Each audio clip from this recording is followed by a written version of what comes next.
Hey, kids, it's Matt Murphy and the Matt Murphy Radio Show getting underway for another day and another week. Happy to have you with us this Monday, August 28, 2023. Let's get the pleasantries out of the way, get things lumbering under its own weight at Super Talk 99.7 WTN.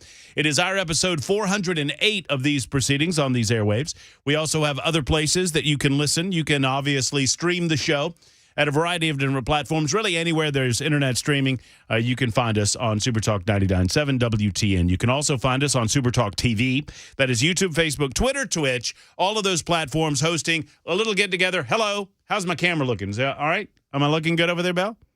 Yeah? I mean, as good as I can. Yeah, I was going to say, as best you're able. Yeah, and then there's Headless Bell. He's behind the glass, making sure that everything that comes out of our speakers sounds as good as humanly possible. He chooses not to be on camera, which is why we choose to call him Headless Bell. 3 hours of what we hope to be talk radio excellence, and you're invited to be a part of every single moment of it. 615-737-9986 is the telephone number. It's the super text line. Give us a call or give us a text and let us know where your headspace is post-weekend activities, and we've lots to get into, as you might expect. Oh, I entered my password incorrectly there. Oh, hold on. I'm trying to I'm multitasking. As I get ready, I had to change my password over the weekend for my Twitter account because someone from like somewhere in China had attempted to access my Twitter account. And that or my X account, I guess we call it now. I see no reason to believe that couldn't have been you. Well, you know, you spend a lot of time over there for some reason, buddy of mine or whatever. So yeah, had to change the account number. And now, or I had to change the password. Now I'm having a difficult because I can't remember what the password is because I'm an idiot and I can only remember one or two passwords at a time. So, anyway, you're invited to be a part of the show once again. We'd love to talk with you. I hope everybody had a good weekend, man. This morning, so I get out with the dogs early this morning, and I'm like, "Is this fall? What the hell's happening here?" It was so much cooler this morning, and I understand a lot of you got rain yesterday. I was in Mount Juliet. I got no rain. I bet you got a deluge over in Madison. No, we got some. We got a little bit, and I checked the forecast because I went to the Ghost show last night at Ascend. It was supposed to be like 60-70% chance of precipitation. It rained enough to be annoying for about 20 minutes, and then it was fine at Ascend. And what rain we got out in Madison was over and done Wake.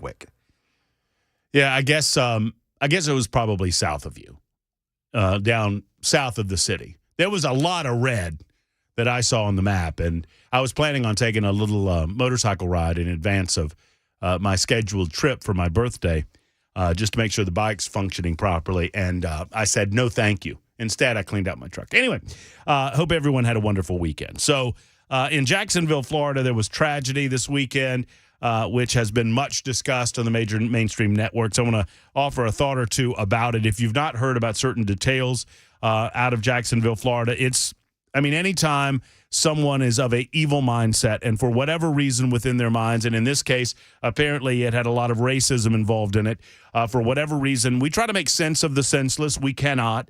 Anyone that's willing to kill anyone in cold blood in the fashion that happened in Jacksonville, Florida, obviously there's evil in that person's heart and soul, and a lot of things going on there. The mainstream media has a narrative to fill, however, and if they can fill a narrative with quote-unquote racist intent, if it's a white shooter and black victims, they're most certainly going to do that. Now, I'm not necessarily against filling in those gaps of information, because in the void of information comes speculation, something that I've been saying for 6 months with regard to the Covenant School shooting and the Covenant Manifesto. And I just find it an excellent question to ask. Why is it that it is so difficult to get information regarding the Covenant School shooting and the motivations behind the shooter? Why anytime we bring these questions up, we are told that we are inspiring other shooters, is what we're told, by those that don't want to provide said information. We're told that any conversation along the lines of the ones that we attempt to have, we are inspiring or in some way fueling the flames of anger and racism. But before I go there, Sterling, thank you for the reminder. I have to. I have an obligation to fill that it was a promise that I made just before the top of the hour on the Chris Handa Show on Super Talk 99.7 WTN. So let me get away from the serious nature of the news. I almost forgot. And by the way, Sterling, if it weren't for you on the Super Text line, I would have forgotten. And I thank you for that. So it's my understanding, Belle, did you hear this in the transition? That it's somebody's birthday today? Not yours. Your birthday already happened. Yeah, not Max. McMaury's. That was last Friday. And yours isn't until the 1st. Mine's not until Friday. That's right. It's Chris's son, Brooks. Chris's son, Brooks, is having a birthday today. Brooks, if you're listening, I was told that you'd be listening at this time. You can't sing it. Why not? Because it's not in public domain. Yes, it is. No, it's not. Yes, It's is. literally not. I can sing it, and I'm going to. All right. Well, you're in trouble then. Okay. Well, then you tell me I'm in trouble. That's fine. Whatever. You're a liar. Anyway, I don't believe you're telling the truth. There's zero chance that Happy Birthday to Me is copyrighted. So, Brooks, 6 years old. And here we go. Belle, you going with me? Negative. And a 1 and a happy birthday to you. Happy birthday to you. Happy birthday, Chris Hanson Brooks. Happy birthday to you. Happy birthday, Brooks. Congratulations on making it to 6. Let me know when you got 44 underneath. Well, I'll be dead and gone by the time that happens. So The truth. yeah. I almost said just let me know when you reach 50. But Brooks, that young man looks at somebody my age and boy, oh boy, I'm ancient, right? Remember when 65 used to be old? Yes. Remember that? I remember when 50 used to be old. Well, I do too. And two things. One, is it that we're living longer and better? I think that's part of it. Because 65-year-old people back in the day looked 80. Yeah, without a doubt. You're right. I mean, and a lot of smoking, a lot of, lard in their diets, A lot of fried foods. a lot of fried chicken and whatnot in their diets. So people looked naturally older. But as we get older, yes, the elderly don't look nearly so old. And it also, and I'm a happily married man, so I'm able to say this, it also fascinated me back in the day when you would watch 50-year-old men trying to mac on 25-year-old women, like at a club. And you didn't for the life of you understand what they didn't understand about the fact that they were ancient. But now I don't feel nearly as old as I clearly look. Yeah, I literally sort of feel like I am mentally stuck at 28. I feel like that's when I quit. I have not matured mentally since 28. And that's okay. Some people might disagree with that being the top end of it.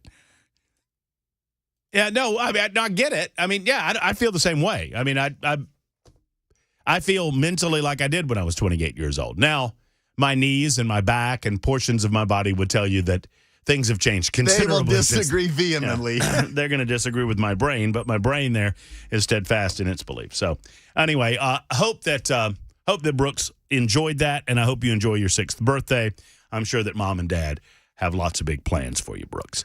All right, Brooks, we have to get to more adult-themed conversation now. I hope you understand that as well, as we got to move the show a little forward. So and Dad changes the channel. Yeah, I don't want to do it without a little warning there. The nature of the tragedy is awful and evil.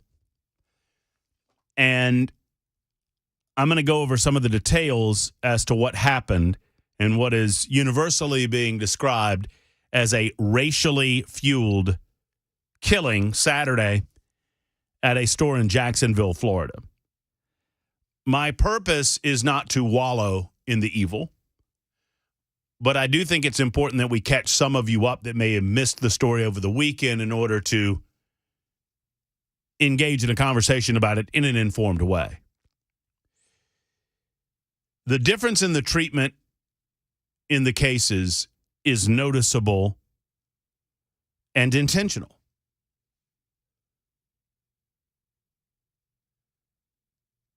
It's noticeable and it's intentional. And I don't know what we're going to do about it. Is the motivation of the killer in each case, the cases being Covenant and Jacksonville, important? I think it's important that people understand the motivations. I had a thought about considering the coverage of the Jacksonville, Florida case. I had a thought on the way to work today is, why don't we just ban racism? Why don't we just pass laws that make racism illegal? That would eliminate it, right? Because that's what they want to do with guns. If they claim that if you make certain types of weapons illegal, that you would eliminate the hardened heart and the evil heart that would be willing to commit these types of atrocities. Well, in this case, what about we just make racism illegal? And then there would be no racists, right? Of course not. 3 people were killed Saturday afternoon. The suspect penned 3 manifestos, according to authorities, outlining his hatred for black people. Jacksonville Sheriff T.K. Waters said at a press conference Saturday night the shooting was racially motivated. The shooter, who the sheriff said was a white man in his 20s, killed himself after killing the victims. All 3 were black individuals. I have a rundown of exactly the timeline of events that happened. I'm not going to name the shooter because I don't do that. At 12:48 p.m., after leaving his home just after 11 o'clock that morning, obviously armed, the shooter stopped at a university in Newtown, Florida, called Edward Waters University. It was a predominantly black area of Jacksonville, where the sheriff said the suspect put on a bulletproof vest. There is a TikTok video capturing him getting dressed there. A student flagged down campus security when they saw the shooter because he looked, quote, out of place, end quote. That, according to the president and CEO of Edward Waters University, that man by the name of Dr. Zachary Faison, yeah. The man got into his vehicle and started to drive away after being confronted with a security officer. I want you to remember that because it's important. Confronted by a security officer. We don't know, obviously, what his full intentions were, but we do know that he came here after right before going to the Dollar General, said Faison. Members of our university security team reacted almost immediately. I think reports are in less than 30 seconds after he made contact and drove onto our campus. Faison said the campus security actions alone potentially saved dozens of lives.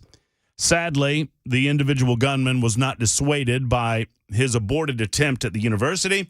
At 1:08 Saturday afternoon, the gunman shot into a black Kia at the nearby Dollar General parking lot and killed one of the 3 victims in the parking lot. He then entered the store and fatally shot the clerk. Others fled out the back exit of the store, followed by the suspect seconds later. He came back inside, shot at security cameras. The first 911 call went out at 1:09 p.m., and that was mere seconds before the third victim walked into the store with his girlfriend. The gunman fatally shot the third victim and chased after another person whom he shot at but did not hit. At 1:18 p.m., the gunman texted his father and told him to go into his room, where the father found a will and suicide note. Officers entered the store a minute later, 11 minutes from the start of the shooting, heard one gunshot, and that is presumed to be when the gunman killed himself. The suspect's family members called the Clay County Sheriff's Office at 1:53 p.m. Authorities on Sunday played short video clips of the shooting. One clip shows the shooter pointing his weapon at a black Kia car outside of the store. The other shows the shooter walking into the store and pointing his rifle to the right. Wanted people to be able to see what exactly happened in this situation and how sickening it is, according to the police chief. The shooter did not know any of his victims. Now, we're learning a little more about the victims, the 3 individuals in the case, and obviously your heart goes out to their family members. The shooting victims, Angela Michelle Carr, 52, Anolt Joseph, or A.J. Laguerre, 19, and Gerald Gallion, 29 years of age. dead on Saturday afternoon. Clearly a tragedy and one that will be much discussed. Motivation already being dropped on the part of the mainstream media as with regard to why the shooter did what he did. He was racist, and it seems like they just wrapped that up and it's case closed. My question is this. Why is it that we can get to motivations and we can discuss the hardened heart of an individual along these lines so quickly, and we seemingly ran away from motivations involved in the Covenant School shooting? Because it does not fit the narrative is my answer to you. The narrative of a mainstream media that clearly has a playbook when dealing with racist individuals and gun-related instances, but they do not have a playbook when it comes to individuals that might be affected by different types of issues inside of their own head. I don't pretend to know what went through the Covenant School shooter's head. I'd like to know whether or not the narratives presented by the mainstream media regarding the transgenocide. Remember, the mainstream media wanted to present to you that there was a transgenocide going on. We heard all about that on social media and other networks, that there were groups of people that were responsible for attempting to, quote-unquote, kill transgender people because we had the audacity to suggest that it might be a bad idea to give hormone blockers or to commit surgeries on individuals below a certain age. It has always been a question in our minds whether or not that had something to do with the Covenant School shooting. And we're prevented from that information. And I think a major portion of a lack of information about that is an incurious media that doesn't seem that interested in finding out any more about the shooter. So on one hand, you have an individual that killed 6 people at a Christian school who left behind a manifesto which is yet to be released or discussed, and then you have a terrorist in Florida that kills 3 people in what seems to be a racially motivated attack, and we have details of the manifesto before the weekend's up. Just seems odd to me. What about you? 615-737-9986, 1223, Super Talk 99.7 WTN.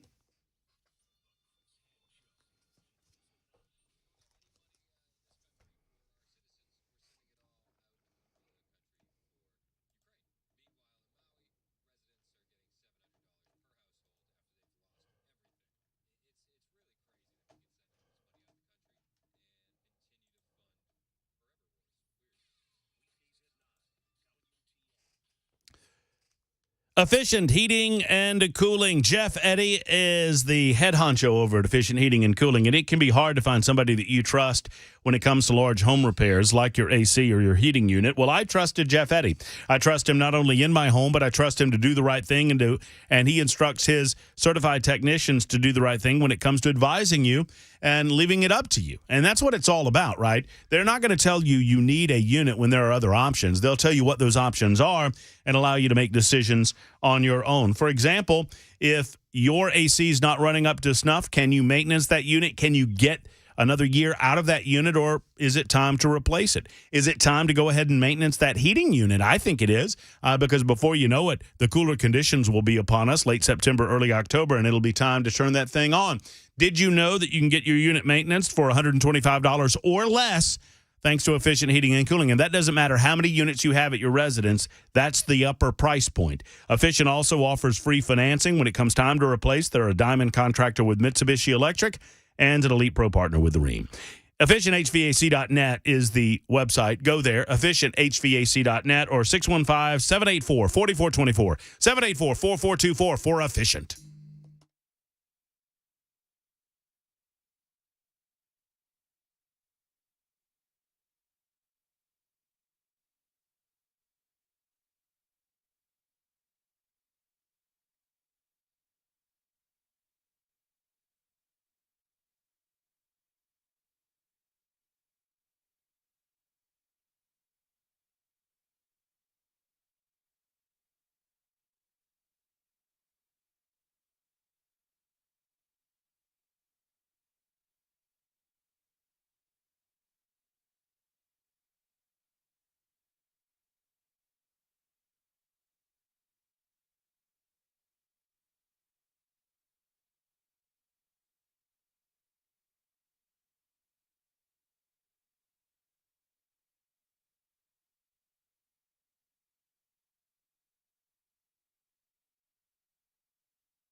Gentlemen, have you noticed a lack of energy, motivation, or drive? Do you feel sluggish, run down, have low libido, or you just don't feel like you used to? Well, it could be a number of things, and included in those, low T. If this is the case, Tennessee Men's Clinic, they want to see you. Well, really, regardless of what the case is. Tennessee Men's Clinic can help diagnose the issue as it presents itself to you and make it better. When it comes to health, there are numbers that every man needs to know. The Tennessee Men's Clinic makes it easy for you to know your numbers. And if you're like most men, this will happen to you at some point during your middle age, and you need to get back on track fast.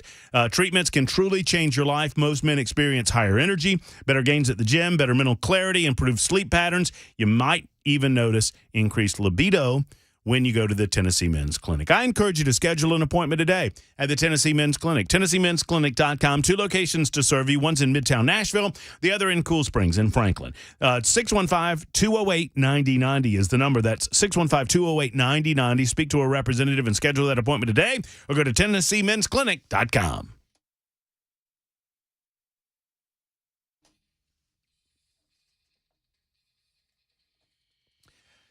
It is Super Talk 99.7 WTN. Yes, many of you responding on the Super Text line. I did say that maybe if Democrats believe that this is the answer to everything, passing laws, then if we just passed a law making racism illegal, then we wouldn't have to deal with racism anymore, right? I'm not being flip. I'm being dead serious. I understand that the motivation behind the action is important to understanding why this occurred and to try to assess whether or not there was anything that we could have done to prevent something like this. This shooter in this particular case in Jacksonville, Florida, apparently had no past criminal history. I'm appreciative of the fact that they're trying to get to the motivation of the shooter so quickly. I'm confused why that's not been the case regarding the Covenant School. Why it seems every effort is being made to shield the dead shooter from public scrutiny. Brian is in Greenbrier with a thought on all of this. Hey, Brian, how are you? Hey, brother. I'm a native Nashvilleian. From here all my life. I'm 63 years old. I've seen a lot of coming and going of politicians, and it really, really bothers me that Chief Drake took an oath or takes an oath, just like all the lowest police officers there may be in rank. They take an oath to our country, our city, to us as taxpayers and citizens. But their oaths don't mean anything when the job comes down to a decision that I think he should have made a long time ago. If he had the decision-making power of releasing equally as disgusting as the one in Florida, and there's been others, many others, manifestos, so-called. I've heard one of your callers say that one time. I think we give it a big word, and maybe we shouldn't. But I think Chief Drake needs to step up and just say, I can't release it. And if it means resigning or losing his job and his pension or whatever it is, integrity cannot be bought and sold. So tell the truth. If you know what it says and it hurts some feelings, kind of like those Democrats and liberals that say, I didn't like Trump because he talks this way or whatever. And, I see Marjorie Taylor Greene all the time say, I'll take $1.77 a gallon gas and some mean tweets over what we've got right now any day. And it frustrates me that I don't live in Nashville or Metro anymore because I don't want to live there. I don't want to be under that kind of dome of deception. And it's been going on for a long time, 50, 60 years. But politics plays itself out in small towns too. I'm not saying it doesn't. But it disgusts me that those people won't.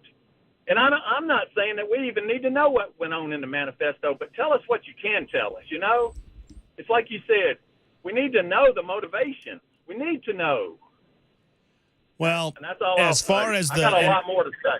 Well, Brian, I appreciate the thoughts today, and you can call in any time with your offering. We appreciate that. As far as the chief goes with regard to revealing information that is currently in the court system, the chief is obliged to follow the rule of law as well. I don't think the chief is the problem here. I frankly have sources that tell me that the chief would like to see more information come out, but he is duty-bound to follow the law. And some of the Covenant parents and other interested parties have gotten this into the court system where it remains. And so it's going to be very difficult to see the aftermath or the manifesto in and of itself. Whatever. And I don't know that anyone wants to see certain aspects of this that might endanger the public. What is fascinating is that it doesn't seem to be of any concern to the mainstream media that there is any endangerment of the public with regard to the Jacksonville, Florida case. They are bound to determine to get the motivations of the shooter out in public and to get as much of the quote-unquote manifesto out in public. Danger be damned. Where all we were told for 3 months in the aftermath of the Covenant school shooting is that any discussion about the motivations of the shooter were a danger to the public itself. It's 12:31 on Super Talk 99.7 WTN.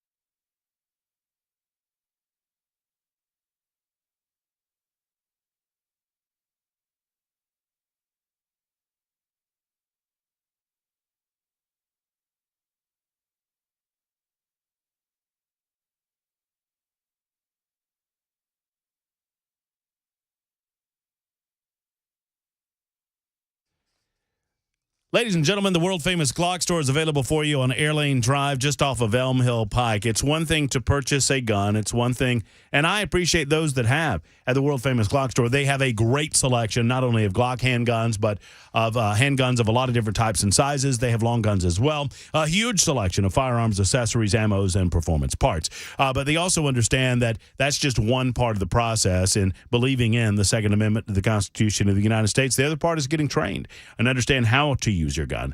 Toward that end, they've got incredible trainers. I've been a part of the training sessions at the world-famous Glock store. Dan and the rest of his team, they've helped me out, and I became more in 2 hour-long sessions. I increased my accuracy, my proficiency astronomically. I can't even tell you how much better I got in 2 short sessions, and the training is always ongoing. They are great firearm trainers. There's never a hard sell at the world-famous Glock store, and they just want to see you. They want you to walk in without regard to your level of proficiency. They're going to be able to help you in your needs. Glockstore.com or shoot270.com. That's Glockstore.com or shoot270.com.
It is Super Talk 99.7 WTN. Began the show today discussing this horrible situation out of Jacksonville, Florida, the shooting that happened there at a Dollar General. Sadly, there are a lot of weekend-based shootings all across the United States of America for a variety of different motivations and reasons. We will continue that discussion, and we will compare it to a lack of information out of the state of Tennessee regarding the Covenant School shooting, as we have done. However, we set that aside for just a moment and welcome back to the radio show Representative Scott Soipicky, who's getting ready to get back into caucus meetings and get back into a special session, and wanted to find out from his perspective what we can expect this week. Hello, Scott. How you doing? I'm great. How are you? It's Monday. Yeah? It's Monday. Monday, late August. Tuesday Eve.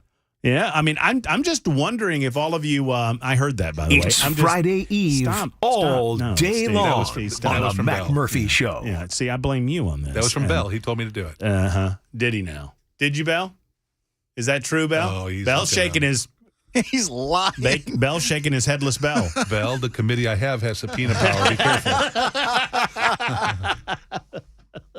We will put a head to that body.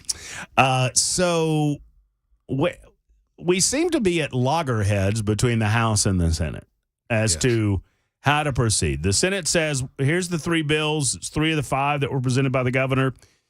This is what the governor wanted us to do. We're going to do that, and we're going home. The House is trying to accomplish a little bit more, I guess. At least that's what I hear from the leadership. I talked to Cameron Sexton last week.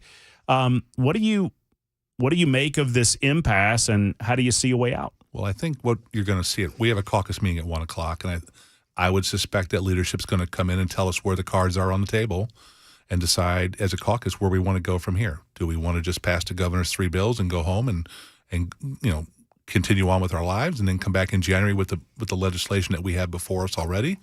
Or are we going to double down and stay here and keep trying to work this issue out between the House and the Senate? That's why the speakers and lieutenant governors, that's why they get the big money, that they have to sit down and try to figure this out with the caucus support. What legislation, to your understanding, and maybe you can speak for yourself or you can speak perhaps for leadership, I don't know if you're able to do that. I'm trying to figure out what bills are of most importance in the House that the Senate is not currently taking up, because that seems to be the issue, right? The House wants to take up some additional legislation, and the Senate says, here's the 3 bills, we're throwing it out there. And I understand that now that some of the legislation that the Senate is offering is being used in a way to try to get the Senate to come back to the table. Is that a fair analysis? Well, I don't want to speak for our leadership. I understand. That'd be outside of my purview and what I should do. What I can tell you is this, is everybody believes their legislation is important. And I think we've got 29 bills on the House floor. We've gotten through about half of them. We got about 16, 17 more to go.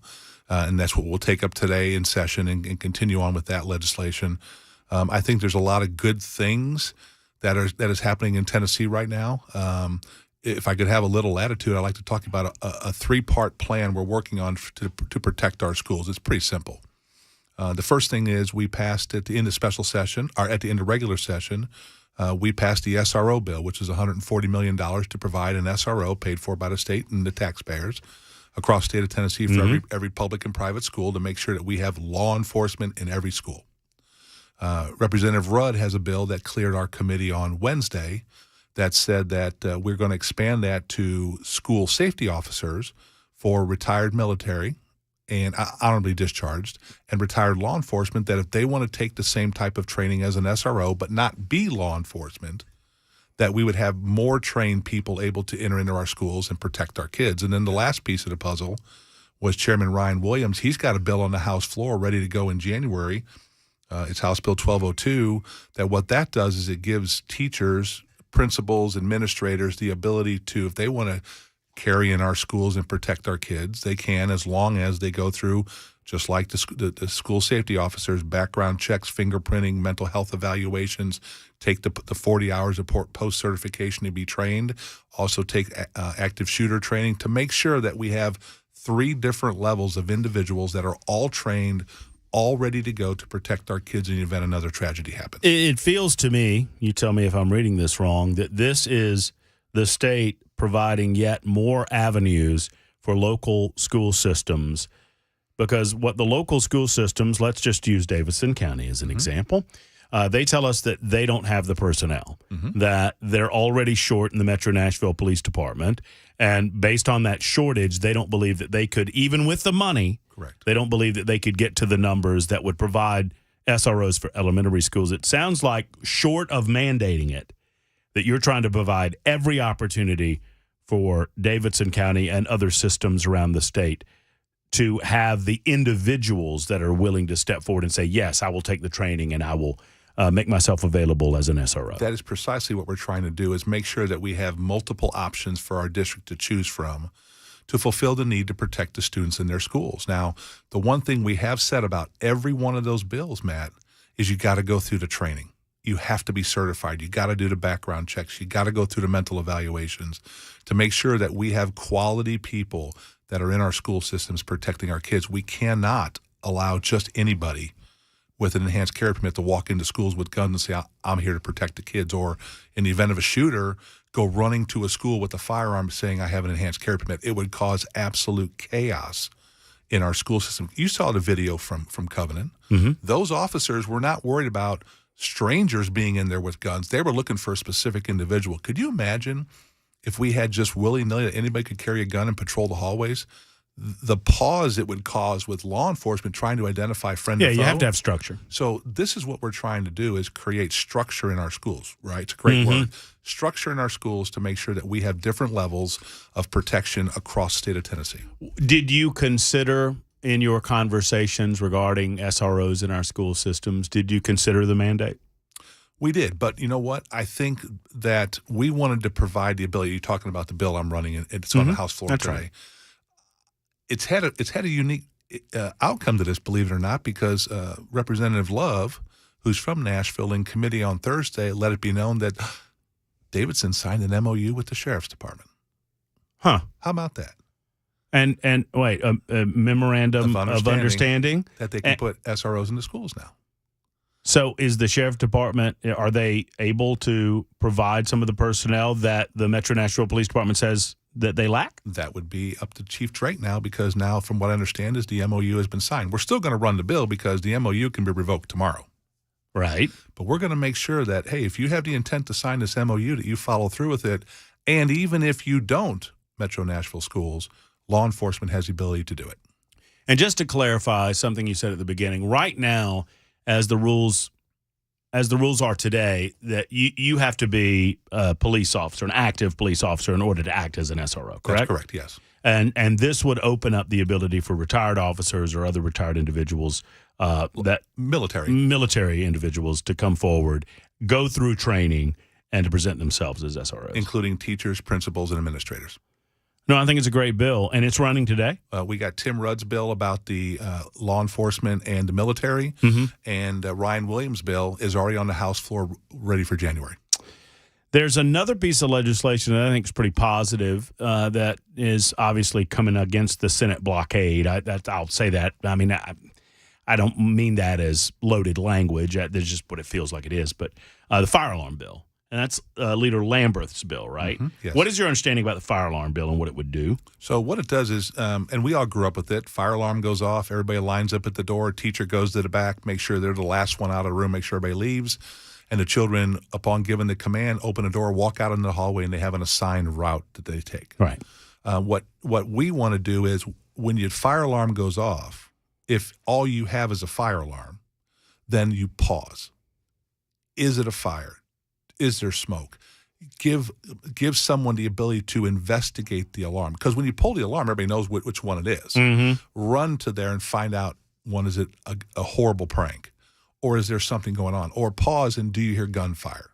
We see the video from Covenant, and we believe what happened was the discharge of the bullets, the gunpowder, triggered the fire alarms, which then the kids responded like they're all trained to do. And unfortunately, as we found out, some of the children that were killed and one of the teachers were responding to that fire alarm as they walked out into the hallway and walked right in front of the shooter. So now we've got to sit there and say, okay, how do we handle this? Do we have another, is it a different sounding fire alarm that the kids learn? What is it? And so that what Leader Lambert's bill does is it creates a mechanism for schools to come up with how are they going to be able to identify a fire from something else. And you would think that we would have the type of technology that could distinguish between a pulled alarm and an alarm that goes off automatically. And then I don't know this to be the case, but I would hope that we would perhaps have an ability to distinguish if an alarm goes off automatically, what area of the building is that in? Is there an actual fire, or is it, gun smoke or gun muzzle smoke? Right. And do we have an audio ability to detect gunfire within a school system that could then further alert the teachers of what the actual danger might be? And that's where, yes, you're 100% right. And we do have that technology. It's been shown to me. It's very high tech. We even have the ability to have teachers with necklaces on, like little lanyards that have buttons on them to signal different things. But the premise is that individual has breached the school. That's why you got to have the SROs, the school safety officers, teachers, principals that can stop that individual, the doors, right, the bullet-resistant film, the locks, making sure that we keep those people on the outside. And once again, that's why we just can't let anybody with a hands carry permit walk into schools. One of the other bills that's being carried in the House that's gotten a decent amount of attention, I think it's being pushed by House Majority Leader William Lamberth as well, and that is the requirement that a parent or a guardian authorize the release of autopsy reports. Do you know a lot about this bill, or have you studied up on it at all? And I'm just curious how this got included in the call. Well, I assume it fit the call because the clerks wouldn't let it run without it. I kind of understand where this is coming from now. I do struggle with this bill because it's not this bill, it's the one after it. What does the next bill limit in public access? Now, I understand there are things about an autopsy that don't need to be out there, right? The pictures and things like that. And the photos it's my understanding, autopsy photos are already off the table. This would be the autopsy reports of children killed by homicide. And that's where some of us start to struggle with this, is because this is a public document. And when there's an ongoing investigation, public documents should be under the purview of the public just to make sure. Now, if there's names and stuff you want to redact, I understand all that, Social Security numbers. But just to make sure that everything is moving forward in a transparent way, we really have to be careful. And like I said to some people about this bill may seem not that big of a deal. But if you start looking at government, it's the fourth or fifth bill from now. What else are we restricting from government view, people view? As emotional as it is when you discuss it, my question, and I've got to call out to House Majority Leader Lamberth, that hopefully we can discuss this at some point this week because it's his bill. But I don't understand how this became front and center regarding the session. And why it's so important that we get something done about it now. It would seem it's either related to covenant or it's not. And well, I think it's 100% because he said in committee when he presented it, it is about the covenant. He's talked to covenant parents. This came from covenant parents. So this bill he wrote on the autopsies is in relationship to covenant parents. Right. So what happens when you have a situation where a parent or a guardian, and I hate to even bring it up, but the scenario, but it happens where a parent or a guardian kills their own children. And so then a parent or a guardian can authorize the release of those autopsy reports, and I would think those autopsy reports would be in the.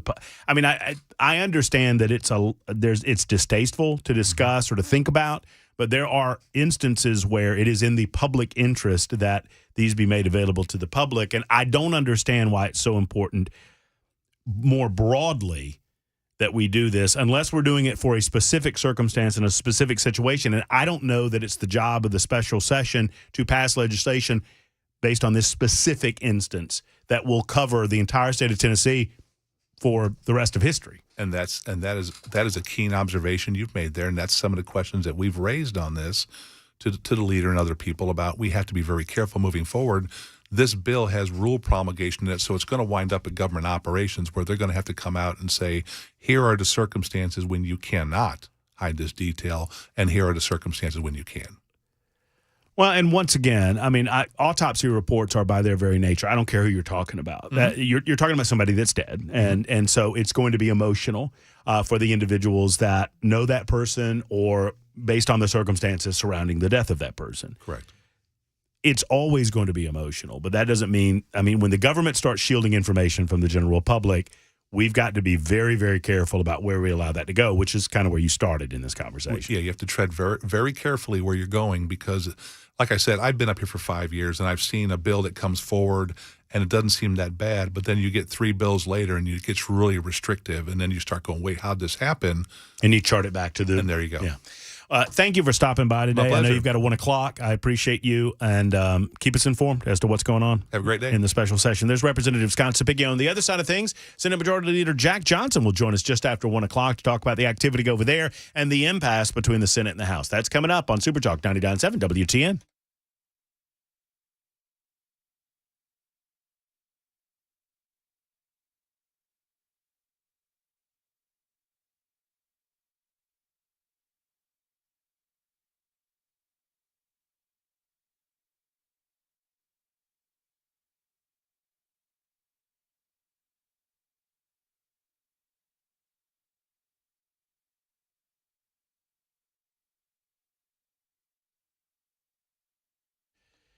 The Nashville Painting Company is wanting to talk with you. Friends, it is as simple as this. Nashville Painting Company is the best when it comes to painting your home, and they can do interior, exterior work, anything you can imagine. They'll get it done at Nashville Painting Company. So if it's deck staining you want, they'll do it. If it's fence staining, they'll do it. If it's brick lime washing, they'll take care of it. They're warranted in every single piece of their operation, and they have qualified people to come out to get it done. These are folks on staff with Nashville Painting Company. You don't have to worry about subcontracting. They don't do that kind of thing. They're the best at what they do, and that doesn't mean they're the most expensive. Licensed, bonded, and insured, and Nashville Painting Company is local. That's important to me as well. Call Jeremy Reeves, my friend at Nashville Painting Company, to see what he can do for you. 615-635-0350. 635-0350 for Nashville Painting Company.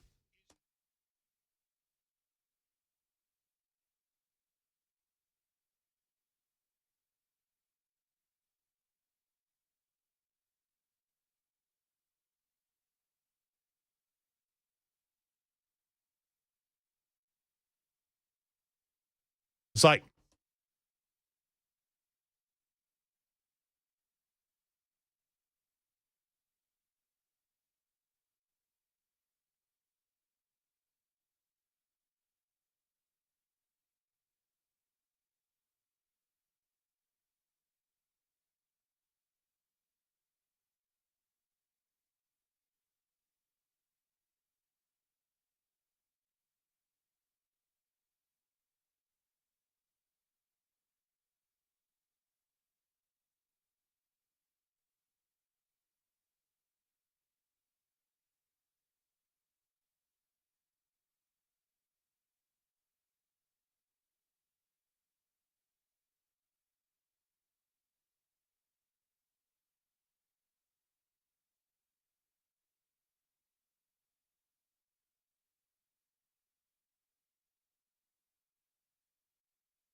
Here we go. Hour number 2 of the Matt Murphy Show, Super Talk 99.7 WTN. It's 105. Pleased you've joined us. Whatever time you're able to give us, we're appreciative of it. We're here till 3 o'clock today. The Drive with Brian Wilson following up after us.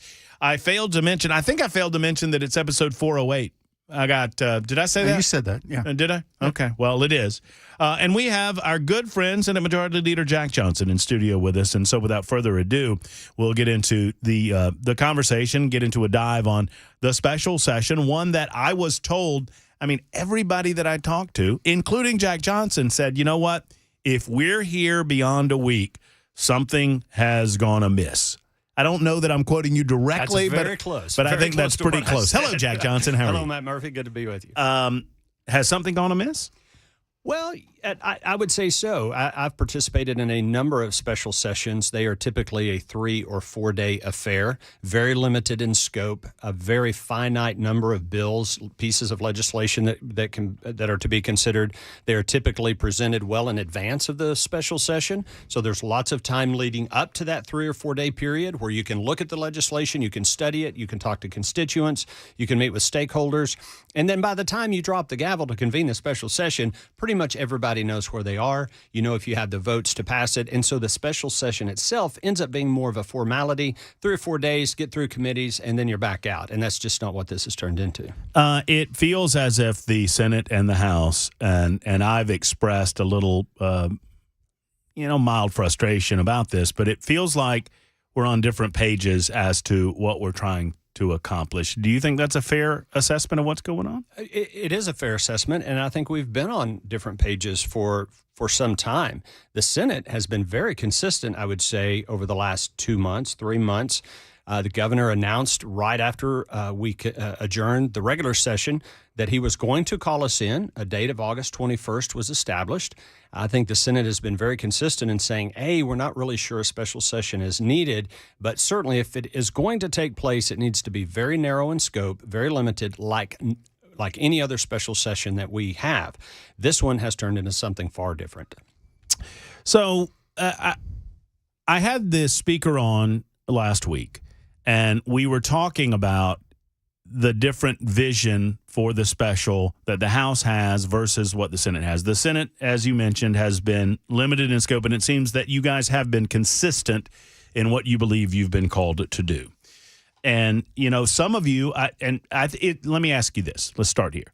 Is it fair to say that there are members of the Senate, and maybe members of the House too, but I want to ask you to speak to that, members of the Senate that do not believe that there's anything here that could not be accomplished in regular session? In other words, while it is up to the governor to call an extraordinary special session of the General Assembly, there are some that are a little confused as to what is so extraordinary about this call.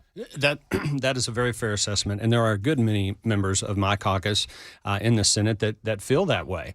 But you're right. The governor has the constitutional authority to call us in. We respect that, and I will say the governor presented us with a series of really 6 bills, and then an appropriations bill, which is somewhat of a different animal. It's more to do with funding, but 6 bills that dealt with substantive law. And there was a working group that had talked some over the summer about these bills. And when we came into session, most of us were very familiar with those items. And that's what we in the Senate agreed that we would take up. But we did not anticipate that 114 bills would be filed for the special session. 114. The House passed 30-something of those out of subcommittee in a matter of about 12 hours, maybe 18. And now they have 26 bills on the floor of the House that they're considering. And some of these are very complex bills. They have fiscal implications to the state, and you hit the nail on the head. And so the Senate has made the determination that we will fulfill our constitutional requirement to come in. We will take up the governor's bills. We have done that. Effectively, 5 of the items, of the 7 items that the governor wished us to consider were passed, 5 out of 7. The other 2, we'll happily revisit those in January. But as far as these other bills, many of which none of us even saw until Friday or Saturday before we convened on Monday, no chance to talk to constituents, no chance to talk to stakeholders. We've suspended our rules, our notice requirements, so bills are going straight to committee and straight to the next committee and straight to the floor, when normally there's a week in between these events happening. Mm-hmm. This is not the way to pass legislation in our view. So we've passed the governor's bills, or we've passed 5 of them. We need to adjourn and go home, and we'll happily revisit these other items when we come back in January. Well, and let me play you a comment from this morning on Nashville's Morning News. Bell, you with me over there? Give me a little eyeball. So Ken Yeager is the GOP party caucus chairman. Correct. Obviously, you're very familiar with Senator Yeager, and he was on with Dan Mandis, and this is what he had to say with regard to his understanding about communication between the House of Representatives and the Senate. Here we go.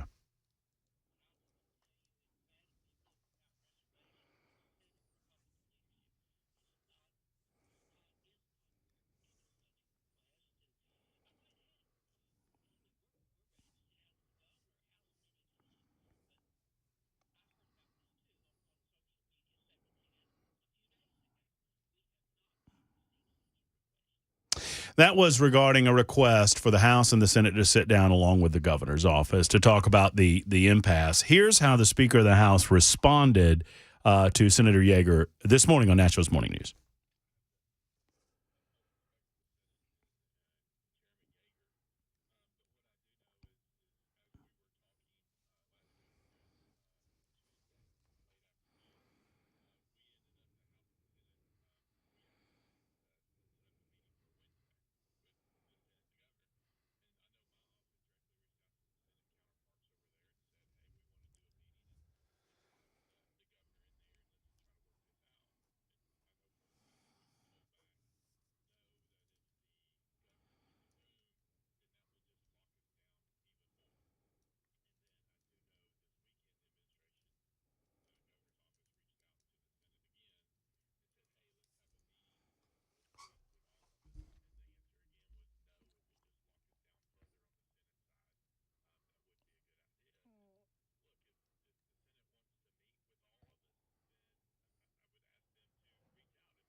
That's Cameron Sexton from this morning's Nashville Morning News. Without comment, how do you respond to that? As the majority leader of the Senate, I've received no formal invitation to sit down with the House and the governor. I spoke with the governor at length on Friday. He mentioned nothing about us all getting together. Now, the governor asked how he could be helpful, and we had a conversation about where the Senate was, but there was no formal invitation extended from the governor's office or to the House to my office about having a meeting. But I will agree 1,000% with my dear friend and our Senate caucus Republican caucus chair, Ken Yeager. Let's just put it to bed right now. If you want to have a meeting with the governor, we're happy to do that. Just invite us. Just send over a formal request. We'll be happy to sit down with the House and the governor. Why does it feel like, and I made this analogy earlier today, that the House and the Senate, the majority in either body, is on opposite sides of the field playing a game to a victory for themselves against a loss for the other side, when everyone, I would think that everyone's on the same team here. But it just feels like there's a lack of communication, and I'm trying to get to the bottom of that. And look, I'm not trying to make enemies of anybody. Sure. I just don't understand the lack of communication. Well, and let me be very clear. No one's an enemy. I'm not enemies with any of my good friends in the House. This is the legislative process, and it's certainly not the first time the House and the Senate have been in different positions on something. It seems to be a little heightened right now, if you will, in terms of intensity, because it's a special session, and we're supposed to be in and out in about 3 or 4 days, and it's gone well past that. So we talk all the time. But William Lamberth is one of my best friends in the world, and he is an outstanding legislator, and he and I talk 2 or 3 times a day. So there's lots of communication going on. But it's not going to change where the Senate is in terms of our belief that we've concluded our business. It's time to adjourn. Let's go home and let's start preparing for a regular session in January. I'll use one of William Lamberth's bills. And I, have had an opportunity to sit down with William, and this is nothing personal, but I use it as an example of the danger in diving too deeply in what should be an extraordinary circumstance to call a special session, and it's the autopsy bill. It is an incredibly emotional piece of legislation. It's obviously emotional on the heels, especially emotional on the heels of the Covenant School shooting.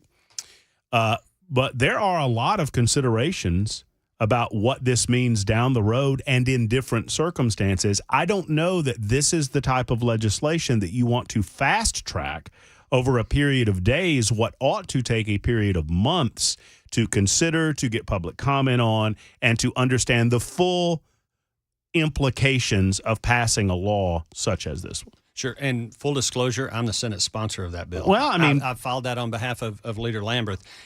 But I will say, and I think he would tell you as well, this is an issue that he has worked on for a long time, working with the Covenant families. He asked me to file. It's the only bill I filed outside of the governor's bills.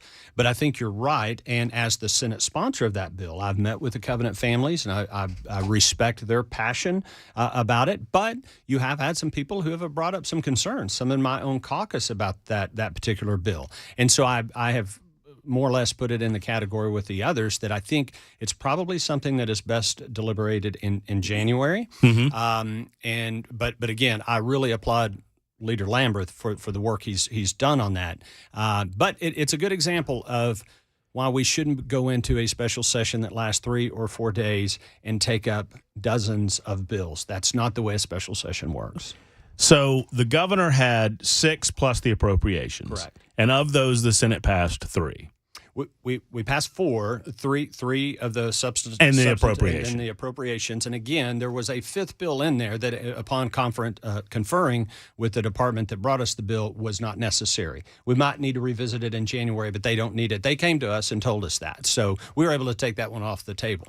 So, in terms of the Senate leadership and the body itself, you feel like that you have completed the task of the special session as called by the governor? We have. We have fulfilled our constitutional responsibility, and it's time for us to adjourn and go home and continue these very productive conversations we've had with some of our House colleagues. There are some really good bills amongst those other 23, 24, 25 that the House has passed, in addition to the ones that we have passed. And I think that many of those will pass whenever we come back in general session. But they need some time, and they need – here's a key piece of this, Matt, that I want your audience to understand. When we're in special session, I mentioned this earlier, we've suspended our notice rules. And what that means is during regular session, there's a certain amount of time that must transpire before a bill is heard in committee, and then it's heard on the floor, or if it's in subcommittee before it goes to full committee. There's a reason for that. That's so that your legislature is not up there ramming things through without you, the public, the constituent, the voter, the taxpayer in Tennessee being able to fully understand and comprehend that legislation. That's why we must be very careful in these extraordinary special sessions. Again, the governor's bills were brought to us early on. I think there's been ample time for public discourse on those and stakeholders to weigh in, and so we were comfortable taking those up. But these other 100-some-odd bills that were filed, 30-something that came out of House subcommittee, that's just too many for us to be running through in a very truncated special session. For the edification of those in the audience, when we come back, can you just walk through the 3 that have passed the Senate? I think that's important, and someone on the super text line mentioned that. They said, I'm not familiar with the 3 bills. So let's talk about those when we come back. It's 118, almost 119 on Super Talk 99.7 WTN.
Super Talk 99.7 WTN 122. A few more moments with Senate Majority Leader Jack Johnson discussing the Senate position on the special session, where we are and where we are going this week. And that has a lot to do with what the House of Representatives has planned for this week. It's my understanding there is a Republican caucus meeting that's going on right now, and they're probably getting a game plan together, one would presume. And is that how it works, Jack? The game plan is getting put together for what the House plans on doing this week.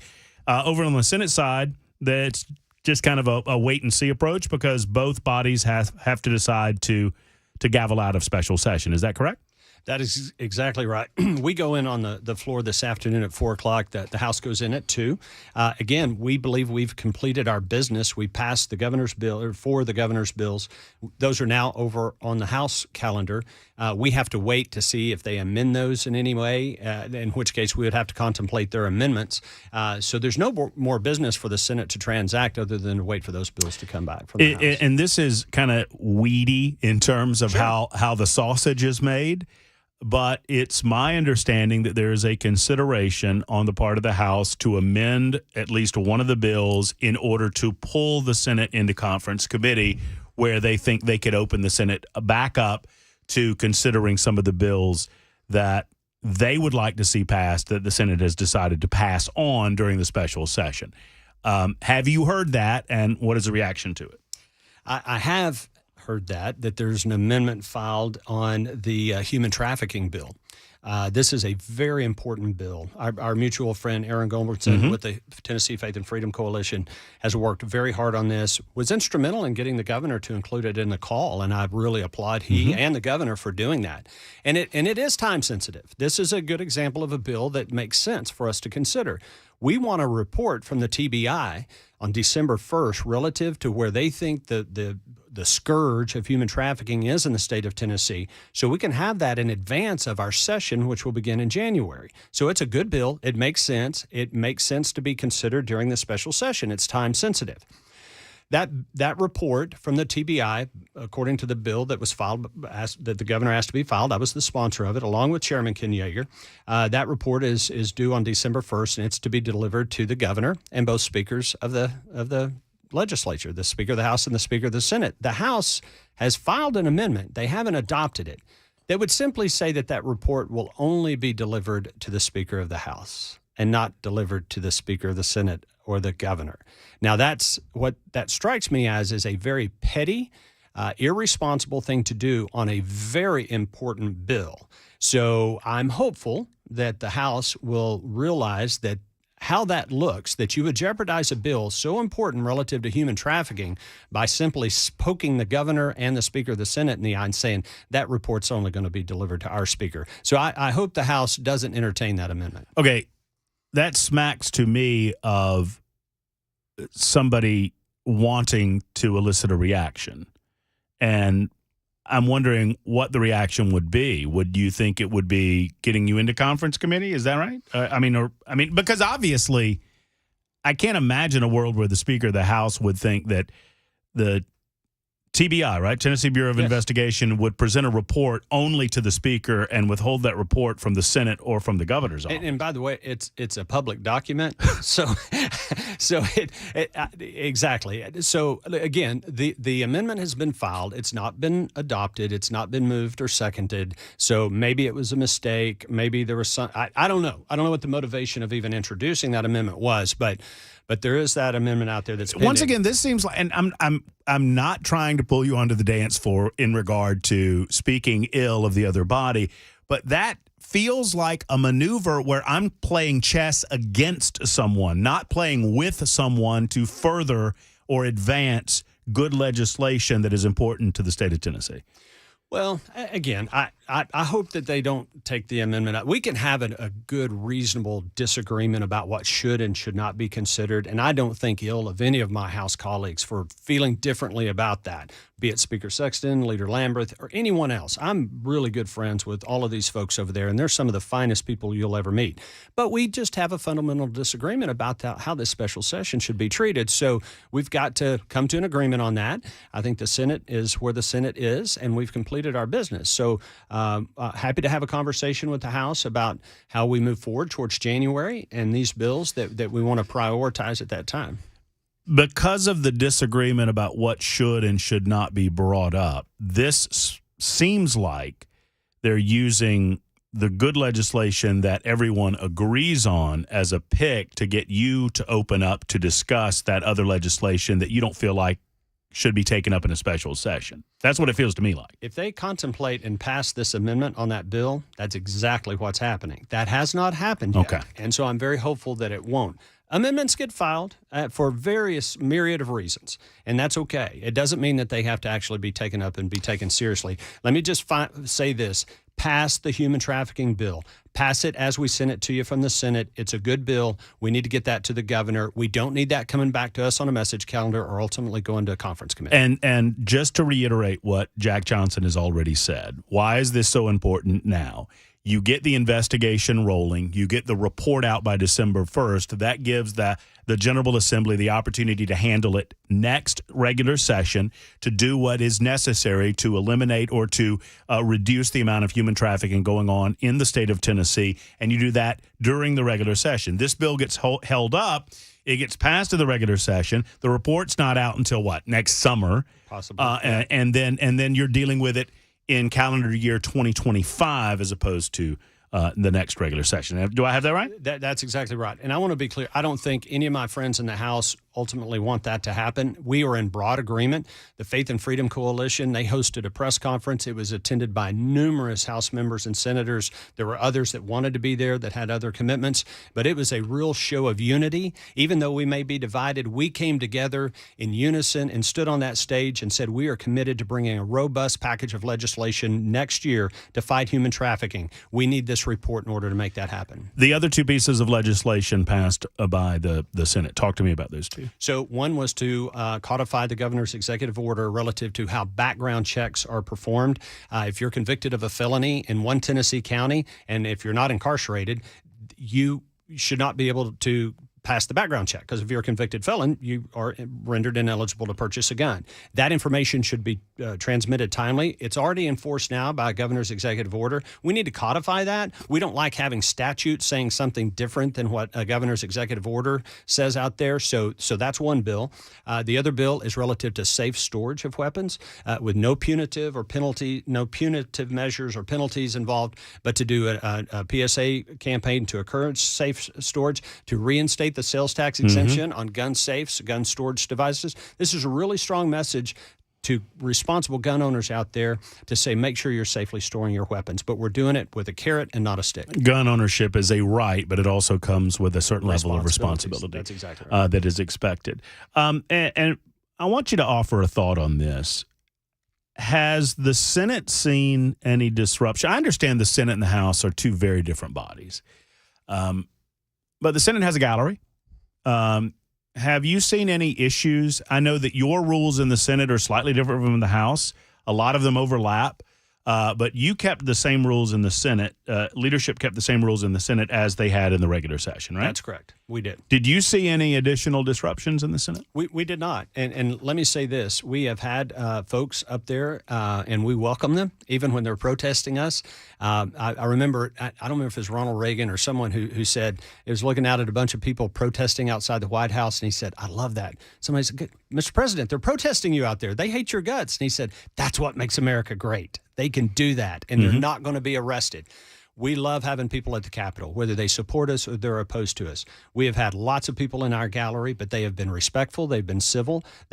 We do allow signs. They can be held at a certain, they can be a certain size, and lots of people bring in signs, and they are welcome in the Senate chamber. I'm on the record as saying that I believe the sign limitation would pass legal muster, but I don't know if it would pass the smell test in terms of the court of public opinion. I'm not asking you to reflect necessarily on the decision-making of the House, but would you agree that it could be perceived as a step too far by your body if you were ever to take up a sign limitation? I think the rules we have in the Senate right now are appropriate. There's limitations. And by the way, the only reason we have a limitation on the size of the sign is basically the sheet of a paper, an 8.5 by 11 sheet of paper.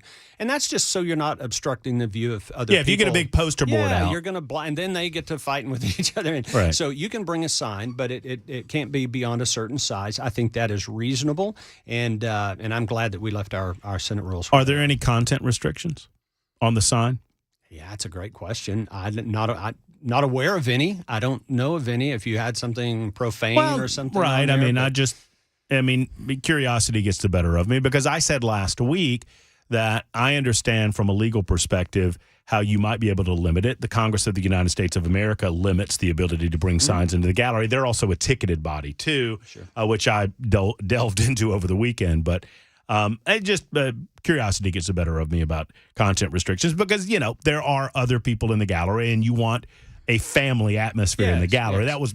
That's kind of where I'm coming from is that are there certain things that are probably going to get you flagged and with curse words and that sort of thing, right? Yeah, that would probably be reasonable. I can't say with specificity what our rules say about that though. How long do you think you're going to be there? Hard to say. I hope we can come to terms with the House sooner rather than later.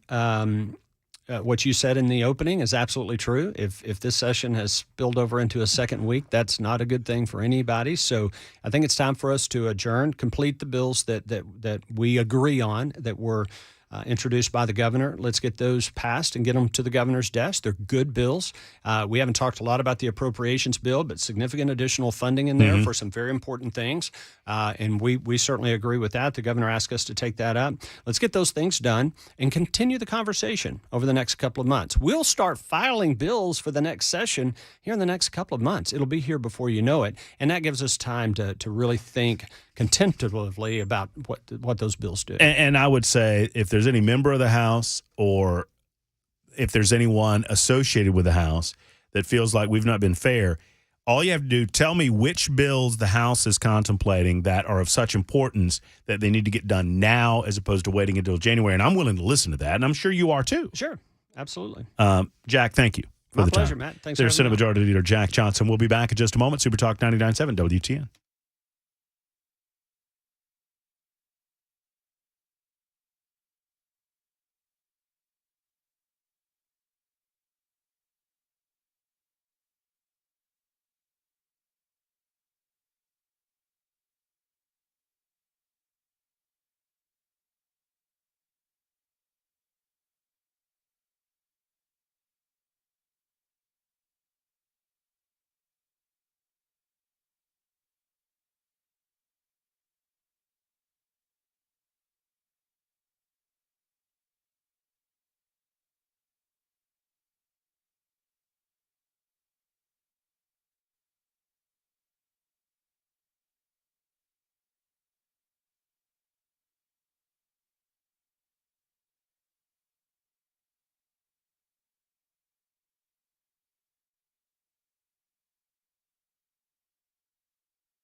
Super Talk 99.7 WTN 138, almost 139. If you'd like to comment on our conversation with Senate Majority Leader Jack Johnson, by all means, 615-737-9986 is our telephone number.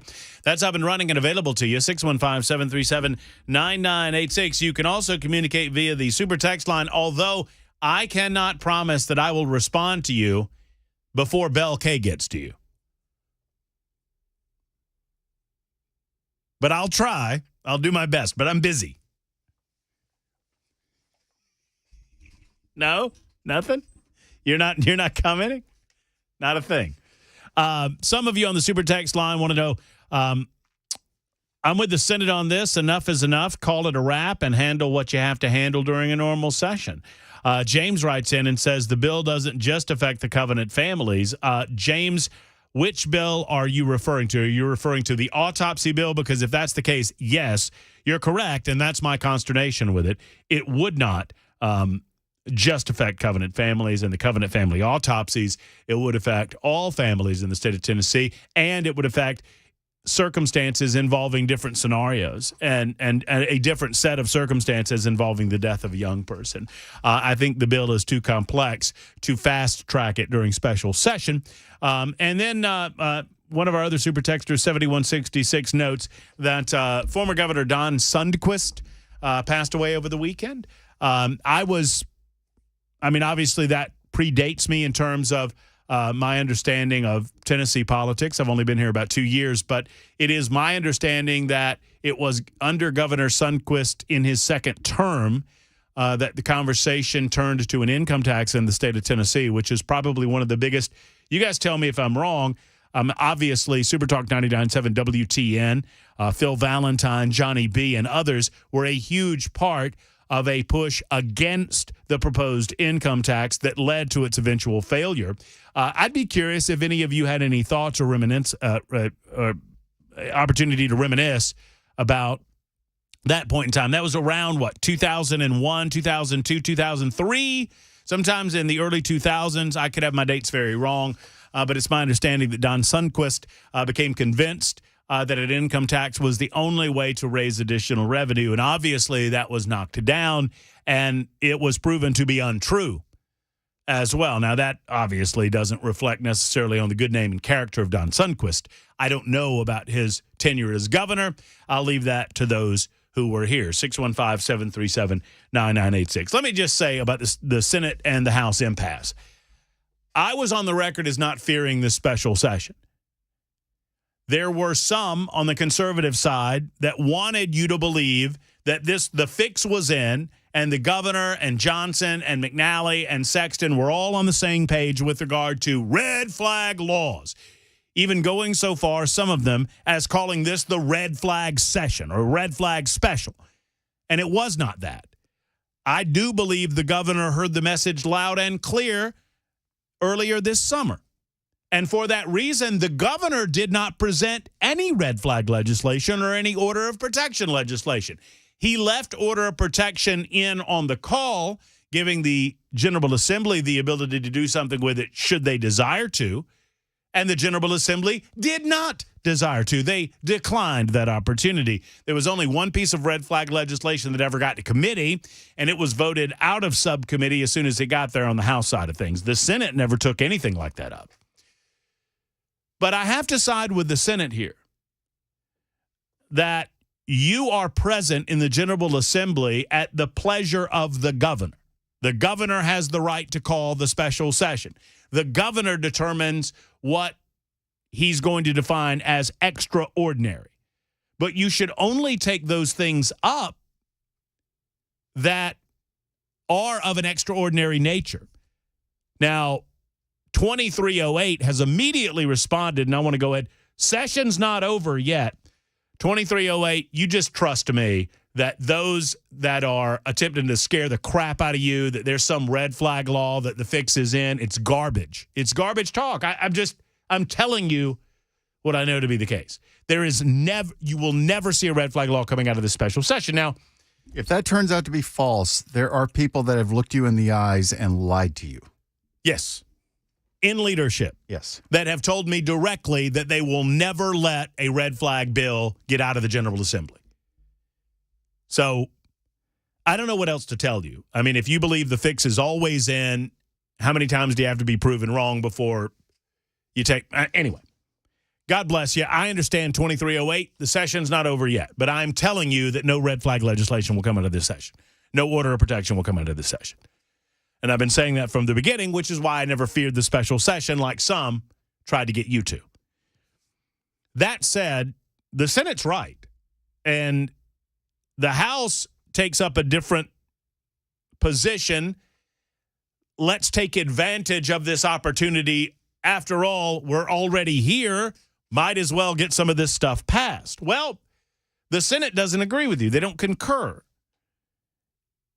And now suddenly it seems like House leadership and Senate leadership, Republicans all are on different sides of the field playing against one another as opposed to playing for the same team. That's Team Tennessee. All of us are on Team Tennessee. And while we might have different ideas about how to advance the ball, we might have different ideas about how to get into the end zone. That's the goal, isn't it?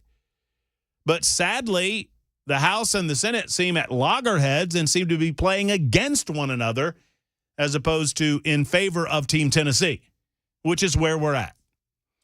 So according to the Senate, they'll sit around as long as the House wants, but they have no inclination to take up any of the legislation that the House is demanding that they take up. I don't understand what the House thinks they have to play here, what other cards they think they have in their hands.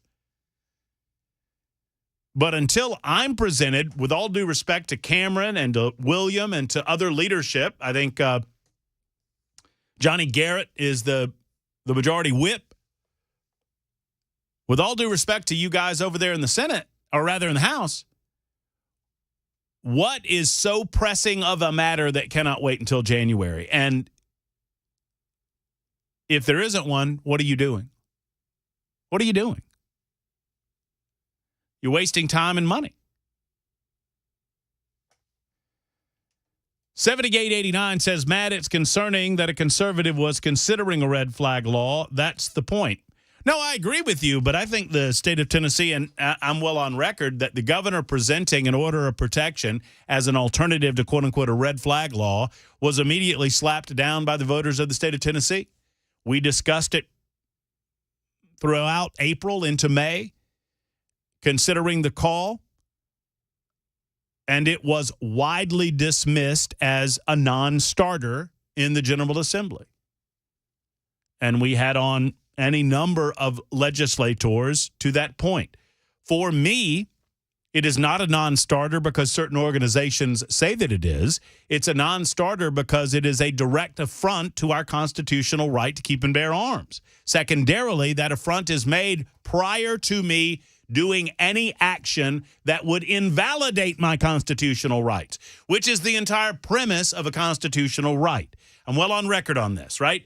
You have to do something to negate your constitutional rights in the United States of America. And that is the rub with mental health legislation, that we want to precognitively determine that someone's going to do something down the road without truly having an ability to determine whether that's going to be the case or not. So, yeah, I mean, Bill Lee felt like he had to propose something, or at least had to suggest something. He did, and he heard the response. He heard the response loud and clear. 8860 on the super text line says, let the session go. Come back fresh in January. They barely made any headway on what needed to be done. It's just a combination of the general session from earlier in the year with the same participants doing the same thing. No, I think the human trafficking legislation is important. And I understand why it's important to the General Assembly that they codify the necessity to get information on background check forms as swiftly as possible. I'm right there with you. I'm in favor of the fire alarm legislation, but that's going to take a little longer to flesh out, and I don't see the harm in waiting until January to flesh that out during the regular session. The autopsy bill I have some concern about because of the nature of the public's right to know and how the government could use legislation like that to shield information from the general public. Hell, they're already doing it with the manifesto. Your thoughts? 615-737-9986. When we return, new Nashville ordinances that you need to be aware of in Davidson County. Man, oh man, Cooper's signing a bunch of new stuff. We'll tell you all about it next.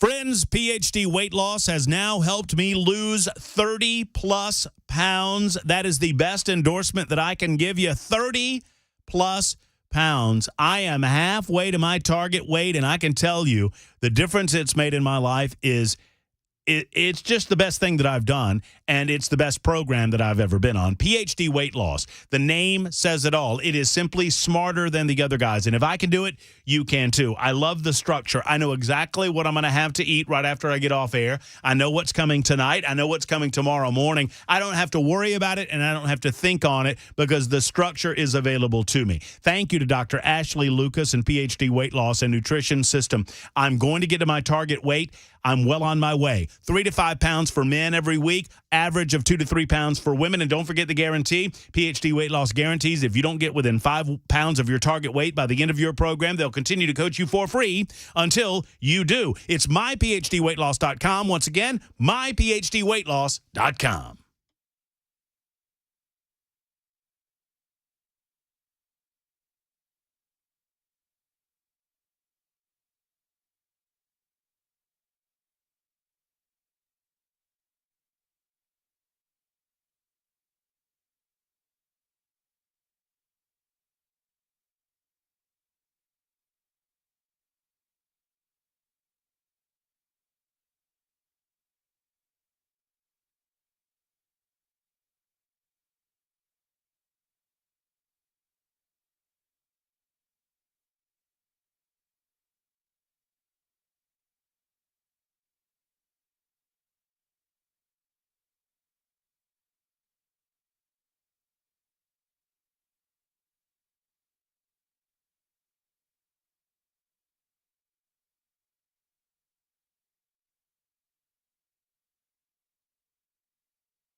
Super Talk 99.7 WTN. A lot of your communication coming in fast and furious regarding the special session on the Super Talk text line. We call it the Super Text line, 615-737-9986. You can also call us up at 615-737-9986. Let's see, Matt, when you're talking about Team Tennessee, all I heard you say was go Vols. That is, I don't. No, what are you putting your headphones on, Mac? What? Hey, Mac, how are you? Did you have a good day off? Did you have a nice birthday? Thank you so much. I did. Good for you. Oh, well, that's not what. Glory, glory to Georgia. Glory, glory to Georgia. To hell with the Volunteers. Yeah. Dang it. Sorry. Hey, it's football. How about that? Woo! Football came this weekend. Heck yeah. You and I were both at the Titans game. I didn't even know you were there. I didn't know you were there either. I would have waited. I was the guy in the hat. Did you see me? I did not. No. Surprising. I got me a fancy new Tennessee Titans shirt. It looks as great. a result of thank you. Looks Here, great. let me just show the Navy blue with the logo on the chest. Looking great. Yep. How much was that? That's an expensive one. Yeah, that's a nice 65. It was $60. No. This is $50. 50. Oh, not the bad, wife, honestly. the wife bought it away from the station. Hey, after stadium, sales so. tax, that's what I paid for this. Yeah. I'm going to tell on E because we were at the game Friday night and we're walking around for a little bit and understand she's brand new to the Tennessee Titans family. So I've got a year of Tennessee Titans support on her. She's just in. She's in of course, this year. This is new. And so we're walking around and we've been there maybe an hour. We're going around the stadium. She doesn't understand why the stadium's so bad. She doesn't understand why it needs to be torn down. And I told her, well, I don't think you've been to like modern NFL stadiums, babe. I mean, Did you show her the exposed rebar? Yeah, no, I didn't, but I told her about it. But after about an hour of walking around the concourse, we're just finding our way. We're just looking around. We're, making our way around the concourse, doing our thing. People watching more than anything. Oh, yeah, for sure. She looks at me and she says, what's with all the crowns?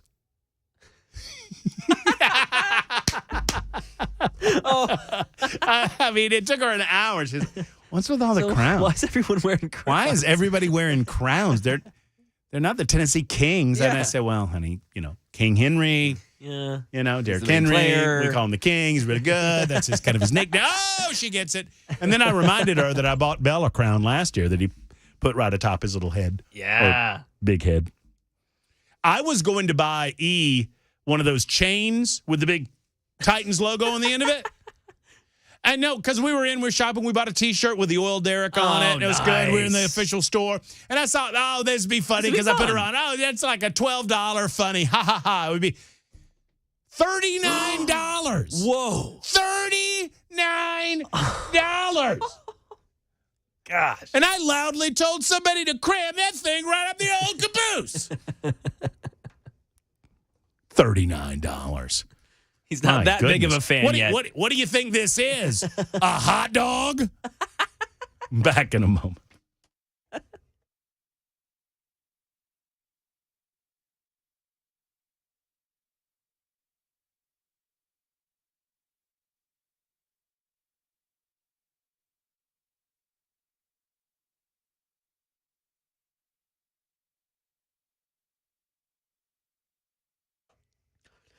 It's 2:00. I'm Mac Morey with your top stories right now. 85 degrees, an overcast day in Nashville. Middle Tennessee set to miss effects of possible Cat 3 hurricane coming to the west coast of Florida starting tomorrow morning. Got a complete forecast about 2 minutes away. The Tennessee House of Representatives has begun their second week of the legislative special session on public safety in the state. They were set to gavel in right at now, 2:00. Last week, the Senate passed 4 bills and tabled many others, while the House passed 8 bills, and the House today set to start looking at around 20 leftover bills from last week. In Florida, 2 people are dead, including the pilot, after a Broward County Sheriff's Department helicopter crashed into an apartment building in Pompano Beach. 2 other people were injured in the crash, while according to authorities, seemed to result from an issue with the aircraft. Footage circulating online appears to show smoke emanating from the helicopter in the air as it descended unsteadily, crashing through the roof of the apartment building. And Sheriff Gregory Toney saying the helicopter was in trouble almost as soon as it took off for an emergency call, but Captain Terryson Jackson kept the level head even in the life or death situation. They were, Mayday and putting out the distress within 2 minutes. And throughout that time, they even still had the foresight to notify the local fire department that we weren't going to be able to land and that they needed to be able to get there and rescue these people. The sheriff called Terryson a rock star who bled their profession inside and out. And the ATF now investigating to figure out the cause and origin of the deadly fire in Lahaina that killed at least 115 people. Now the power company on Maui is admitting its equipment started a fire that day, but it's a question if it started the wildfire that was so deadly. Alex Stone. For the first time, Hawaiian Electric is acknowledging what many on Maui have believed for weeks, that its power line started a wildfire on the day of the deadly fire, but the company is faulting firefighters for declaring the fire contained and leaving the scene only to have a second wildfire break out later. It claims its lines had been de-energized 6 hours before that second fire. It's unclear if the second deadly fire was a flare-up from the earlier one or something else. Hawaiian Electric is also now being accused of hauling away evidence. It says the area was not cordoned off and that it's preserved all of its equipment. And that is the latest news. Weather's next. I'm Mac Morey, WTN News.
The Dr. Gill Center for Back, Neck, and Chronic Pain Relief is looking for those of you suffering from pain in your knees. Let's discuss. The Dr. Gill Center does so much more than just back treatments, although it is still a central part of their business. But now, if you suffer from knee pain, if it's painful to walk or perform day-to-day activities, the Dr. Gill Center wants you. Matt Murphy here. They're looking for 5 different people who suffer from knee pain that want to experience significant relief in the next 30 days. Without pills, without surgery. What is living with knee pain costing you? Well, it might be costing you time away from family or friends. It might be costing you time away from the golf course or on the pickleball court. Don't miss the opportunity. Call the Dr. Gill Center now to be one of the first 5 people to get back to a pain-free life away from knee pain. Call 615-882-4838. 615-882-4838. And when you make the call, tell them Matt Murphy sent you to the Dr. Gill Center for Back, Neck, and Chronic Pain Relief in Franklin.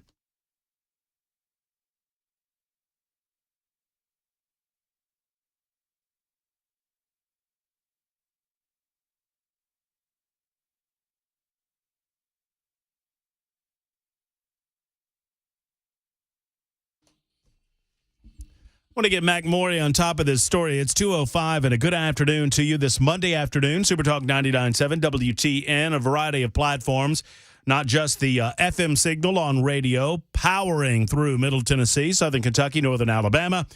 We're also on a variety of internet streaming platforms and on Supertalk TV, where you can join us, YouTube, Facebook, Twitter, Twitch. You're invited to be a part of that. Go to 997WTN.com to start that process. You can also participate on the FNM Bank chat line when you go over to Supertalk TV, and anywhere you are, YouTube, Facebook, Twitter, Twitch, you make a chat, and it appears on the FNM Bank chat line. Okay, so I implore upon Mac Morey to help me out with this North Carolina deal. Apparently, there's a breaking story coming out of Chapel Hill that I'm fairly unaware of. I wasn't listening to the newscast, so if you covered any of this in the newscast, I apologize, Mac Morey, but this is just coming to my television screen at 2:05 Central Time out of Chapel Hill, North Carolina, where there's a massive police presence right off the campus of UNC Chapel Hill, where there is a supposed shooter on or near campus. So any additional report that you can give me on this is appreciated. I'm just looking at some breaking news on one of my television monitors here, and there's an incredible police presence. It is sad to live in a world where we hope that this is a false alarm, and just based on recent events, you see the amount of police presence there. But there's an incredible police presence on the campus of UNC Chapel Hill, where there has been a report. I mean, the headline I'm looking at is that the North Carolina governor pledges all resources to capture a shooter who is on or near the UNC Chapel Hill campus. So we'll keep you up to date on that story that is breaking this afternoon. You got anything else, Mac? They sent out an alert just after 1 p.m. to just basically say remain sheltered in place. Do not avoid all windows. Make sure you're inside. For this armed, dangerous person on or near the campus is really the statement that they're sticking to right now. But it's an ongoing situation, and suspect or suspects are at large there. And while I have you on the horn there, Mac. Yep. And in real time, and I'm not doing this. Super texters, Mac. Don't get on me. Okay, gotcha. Don't at me, bro. Pompano. Oh, I knew I said it wrong. Pompano. Pompano. All good. Just don't at me. Don't tase me, bro. Just passing it along. Tase him, Mac. Tase him. Conduit of information. Pompano Beach. All good. So I don't do a lot of polls, but I find this to be interesting. There's a lot that I appreciate about the candidacy of Vivek Ramaswamy. But Vivek Ramaswamy is also fairly new to the political game, and it's pretty easy for some of us to witness some shifts in political position that he has taken. You know, the positions that he takes today, maybe he did not have the same sort of position the other day. I caught a portion of Chris Hand's show where Chris was playing the clip of Vivek at the latest debate, the first Republican primary debate, where he said that climate change was a hoax presented by the political left in order to achieve a political agenda. I believe that the political left uses the fact that the globe is getting warmer to their own advantage. And they have for some 15 or 20 years. They've decided that it is a way for them to accomplish their political goals using the idea of, quote, climate change as a pick to do so. That's me talking, right? But Vivek apparently had a different position some years ago than he has taken today, and that's caused a lot of consternation. But be that as it may, I find his candidacy interesting in as much as it is born of the Trump revolution. Vivek Ramaswamy would not exist as a top-tier candidate had it not been for Donald Trump, obviously, because Donald Trump showed how you can get it done as a political outsider. I am not comparing Vivek to Donald Trump when I tell you that. I'm simply saying that but for Donald Trump, Vivek would not exist. And he exists in this odd space where he believes in Trump. He mirrors almost everything that Trump has to say. He says that Donald Trump was the best president of the 21st century, to which, had I been on stage with those candidates last week, instead of yelling at him about this, that, or the other thing like Chris Christie, I would simply ask the question, why are you here? That's the odd thing about it is you listen to the guy, and he's basically selling you Trump, but then asking you to vote for him. Right. Well, why wouldn't I just vote for Trump? If Trump is the guy that has actually gotten it done before, Trump's the guy that won an election, Trump's the guy that, you know, many would say had the election pulled out from underneath him in 2020. I mean, why wouldn't I just go Trump and then consider you later on, unless you're running for vice president? Of course, that's exactly what I think's happening. But if he's running for vice president, he's never going to tell us that, and that just that smacks a little bit of being deceitful, and I don't care for that. but I liked the fact that he had become the target of attention in the last presidential debate. I said to you right after the debate that that's good for two people. That's good for Vivek, and it's good for Ron DeSantis.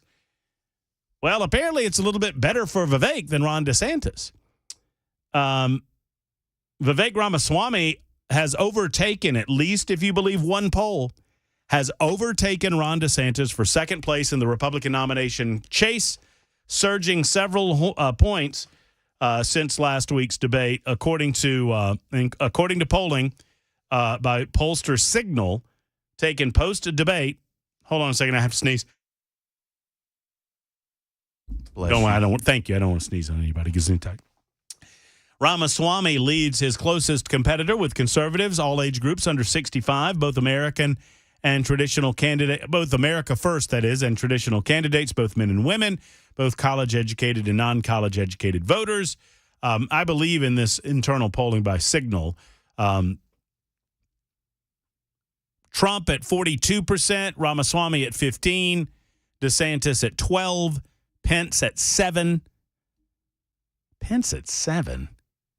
Haley at 5%. Christie at 5%. I don't know that I could find 5 total people that support Chris Christie, much less 5% of any group. Tim Scott's below Chris Christie. Tim Scott was just kind of an also-ran the other night.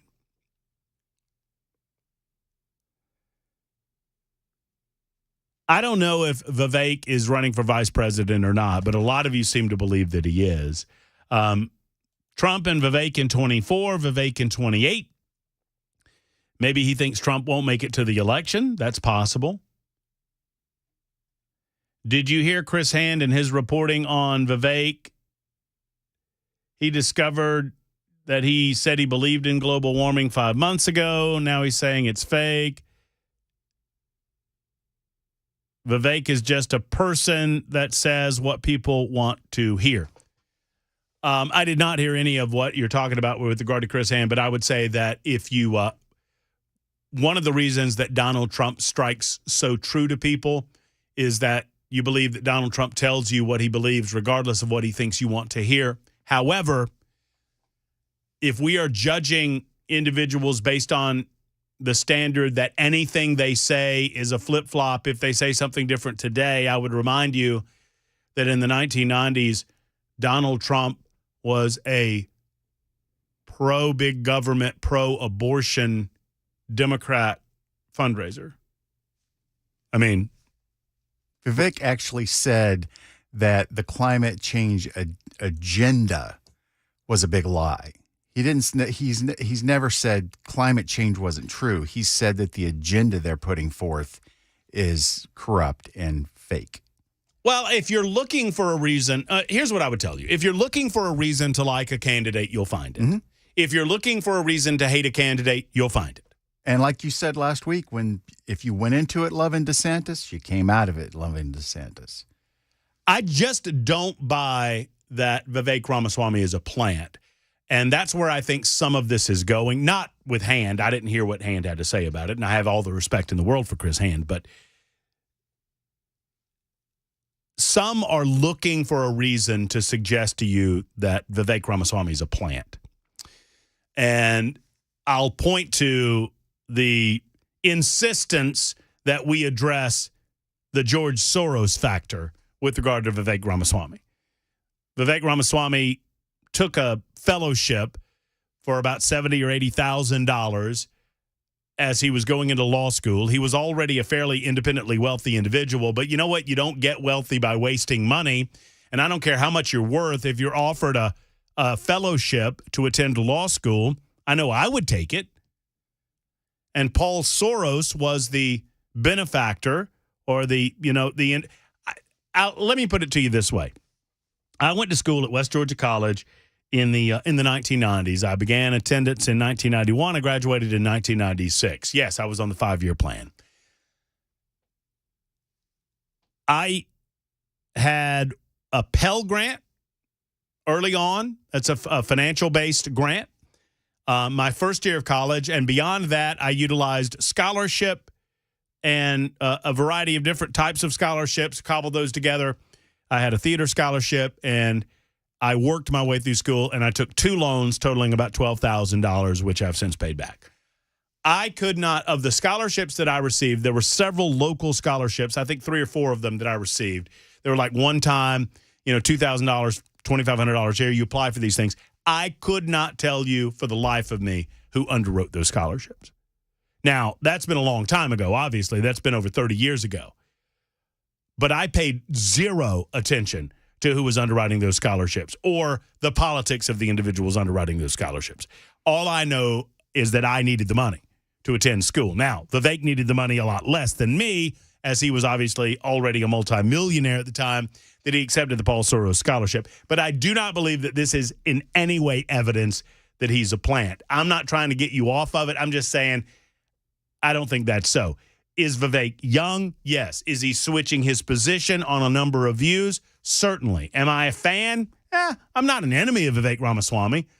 He would be hard-pressed to get my vote at this point, but I'm not making any of those decisions until 2024, and I would encourage you not to either. Your vote is precious. Your vote is valuable. Your vote means something. Don't give it away cheaply to the next floozy that comes along asking for it. These purity tests are just they've become so ridiculous. If you look back in the 80s, Ronald Reagan's vice president called his economic policies voodoo economics when they were running against each other. Economics. Yep. And then once they decided that Ron was going to be the nominee, well, then guess who got picked to be his vice president and changed his tune? I think it's the case, and y'all correct me if I was wrong. I think this is right. My reading of history is right, that George H.W. Bush finished first in Iowa. That sounds correct. I'd have to look it up to be certain. And that's partially the reason why because Ronald Reagan lost Iowa to George H.W. Bush, went on to win the nomination, but it elevated George H.W. Bush to the point that he was a viable selection for vice president of the United States. I want to say that's right. But yes, during the primary campaign, he certainly did call Ronald Reagan's economic plan a voodoo economics, which obviously became famous in the fabulous feature film Ferris Bueller's Day Off. Bueller, Fry.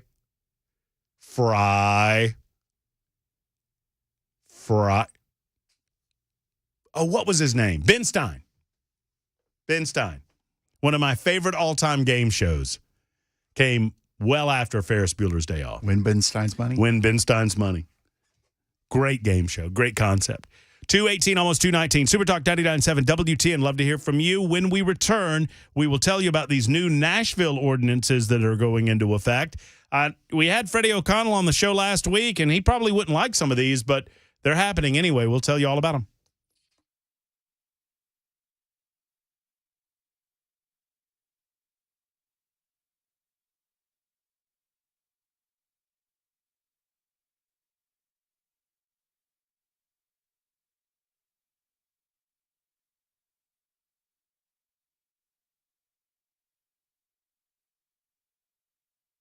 Hey, friends, it's Matt Murphy for Savory Spice. 2 locations to serve you, and I can't say enough about Holly and David, and they're just great local business entrepreneurs, and I love what they're doing at Savory Spice.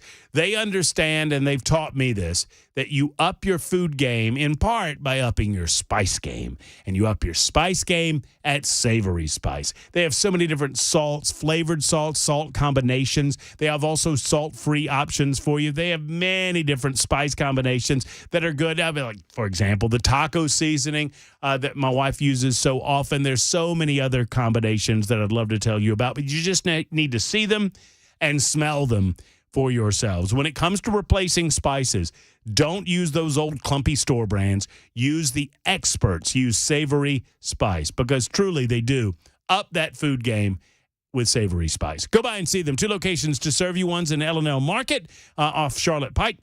The other in Franklin, just off the square next to Gray's Pharmacy. You'll smell them before you see them, and when you see them, tell them that Matt Murphy sent you to the one and only Savory Spice.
An armed and dangerous suspect right now at the University of North Carolina at large. That university on a full-on lockdown, plus wildfires in Louisiana.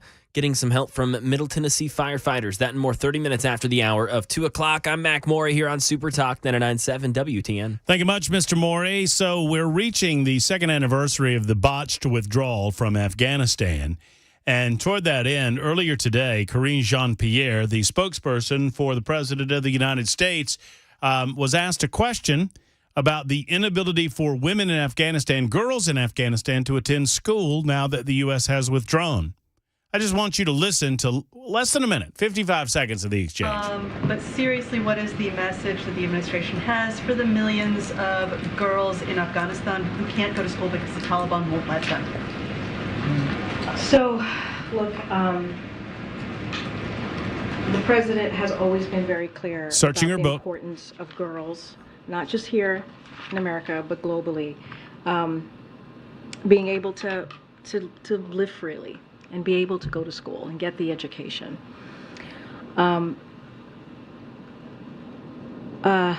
so... Sounds like Joe.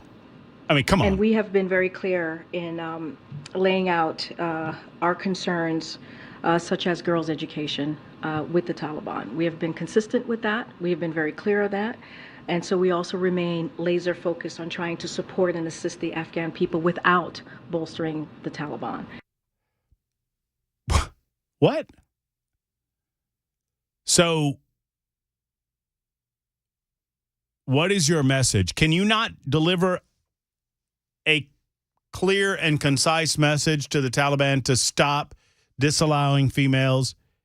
I mean, and after all, it was your policy that led to the Taliban retaking the region.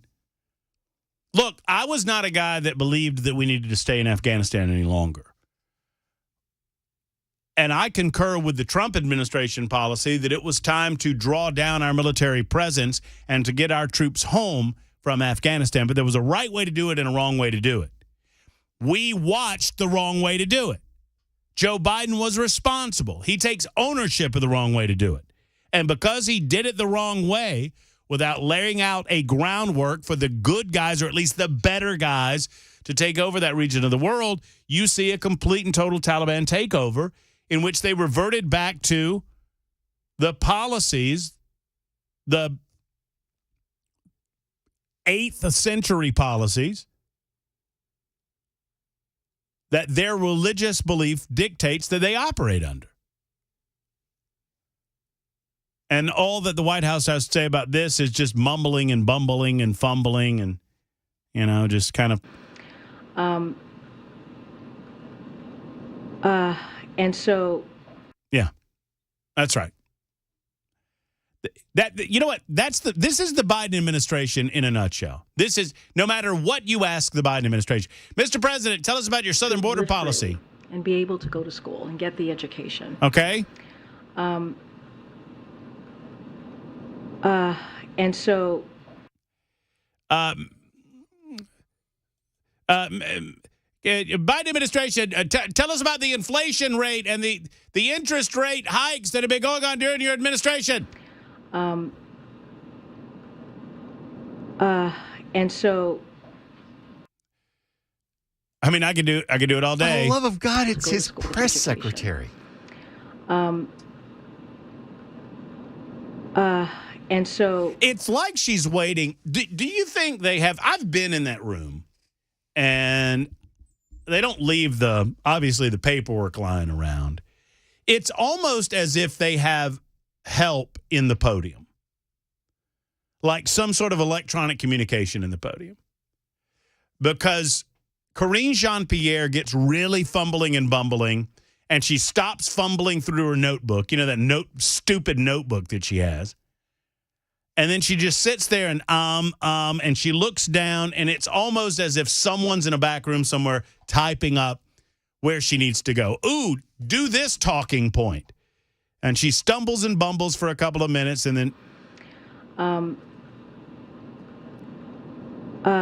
And so. Type. And we have been very clear in here we go. Laying out our concerns. I mean, come on, man. In the meantime, there's a search ongoing for those just joining us. A shelter in place is in effect in Chapel Hill, North Carolina. There's a search going on for a suspect that is believed to be armed and dangerous at UNC Chapel Hill. We'll try to keep you up to date with all of that activity going on as time allows us in our next 30 minutes. And I'm certain that Mac Morey back in the newsroom and Brian Wilson on the drive on Super Talk 99.7 WTN will be all on top of that situation. I noticed an editorial in the New York Daily News that I wanted to share with you, and I think it is part and parcel of what we see going on with an uptick in COVID in a couple of areas around the country. Have you noticed how some organizations have decided they want to bring masks back, which, you can go to hell with your masks. I'm not wearing masks anymore. And I will make a determination as to whether or not something is important. If mask mandates came back in business establishments, I wouldn't go to business establishments. I have done the science. I've done the research, and I know that masking did not work with COVID-19. Will masking work with regard to me sneezing on? Well, I don't sneeze on people to begin with. And I've always socially distanced myself from other people. I mean, I think COVID-19 just caught all of it. It has nothing to do with illness. It has nothing to do with illness. I just don't like any of you people. I want you to all stay within 6 feet away from me. It's true. I've long said this, that COVID-19 caught a lot of you up to me and how I feel about you keeping your distance from me. No, I don't need you to come at me, bro. I'm good. Well, now we're seeing a growing number of editorials, seemingly independent of one another, telling us that it makes good sense whether or not there are mandates. And this was an editorial that happened over the weekend with the New York Daily News. I'm just going to read you a portion of it. I think it's fascinating. If you or someone you know now has COVID, you're not alone. Infections are ticking back up with the 7-day average confirmed and probable infections recorded by the city breaking 700 around mid-August for the first time in months, along with corresponding increase in hospitalizations. But that's the bad news. The good news is we're much better prepared than we've ever been. Then the editorial goes on to tell you that we necessarily shouldn't close down schools or avoid public gatherings to prevent new COVID infections, but one of the unfortunate upshots of the extreme politicalization of public health has been the description of mitigation as all or nothing. What they're doing is trying to incrementally tell you that it's perfectly good that you implement some of these policies on your own without the government having to tell you to do it. I do not believe if there's another attempt at mandating certain aspects of mitigating the COVID virus, I don't think it's going to go well for these folks. We have grown wise. We gave a wide latitude in 2020 into 2021 even. We gave broad latitude in our health officials dictating certain aspects of public life to us, and even in some cases, government mandating that we do certain things. But let me tell you, you try to mandate it again, and I think you're going to get a pushback unlike anything that you could foresee. Jason is currently apologizing for approaching me. I apologize for approaching you. I just wanted to shake your hand, not give you COVID or touch you inappropriately. Well, you did both. Well, not the COVID thing. It's 2:31 on Super Talk 99.7 WTN.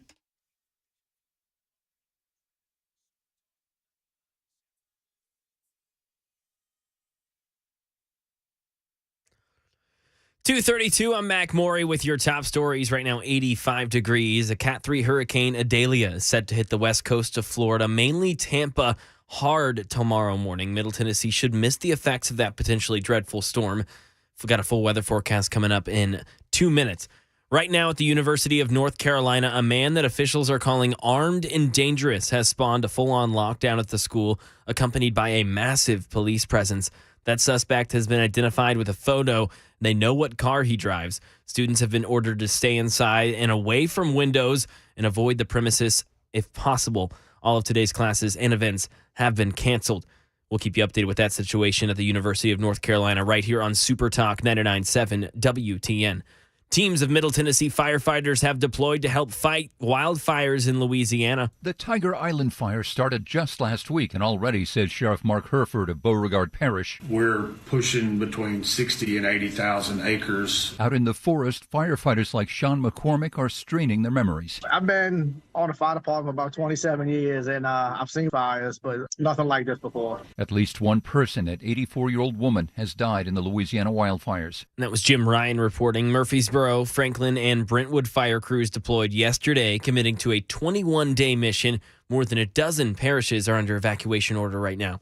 And Russia officially confirming that the head of the paramilitary organization, the Wagner Group, was killed in a plane crash last week. Britt Clinette has the latest from Ukraine. Russia says it has proof that Yevgeny Prigozhin is dead 2 months after the Wagner boss led that failed mutiny against Moscow. Russian investigators say that after forensic testing, it can confirm Prigozhin was among 10 people on board the ill-fated flight last week. But Russia hasn't said what may have caused the private jet to suddenly fall out of the sky not long after takeoff northwest of Moscow. The Kremlin is denying it has anything to do with this crash, calling such claims an absolute lie. And that is the latest news. Weather's next. I'm Mac Morey, WTN News.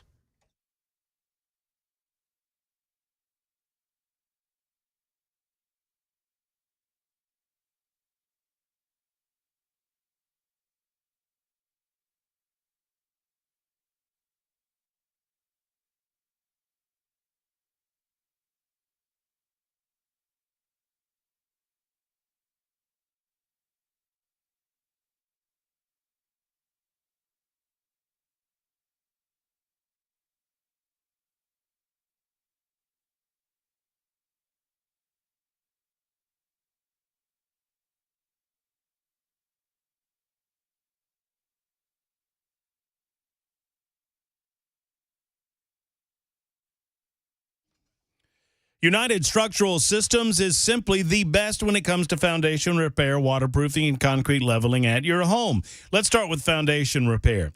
When it's hot and the weather's dry, do you notice soil cracking or pulling away from your home, leaving holes or gaps next to your foundation? Perhaps you've noticed that you have walls that are bowing or stair-step cracks in masonry.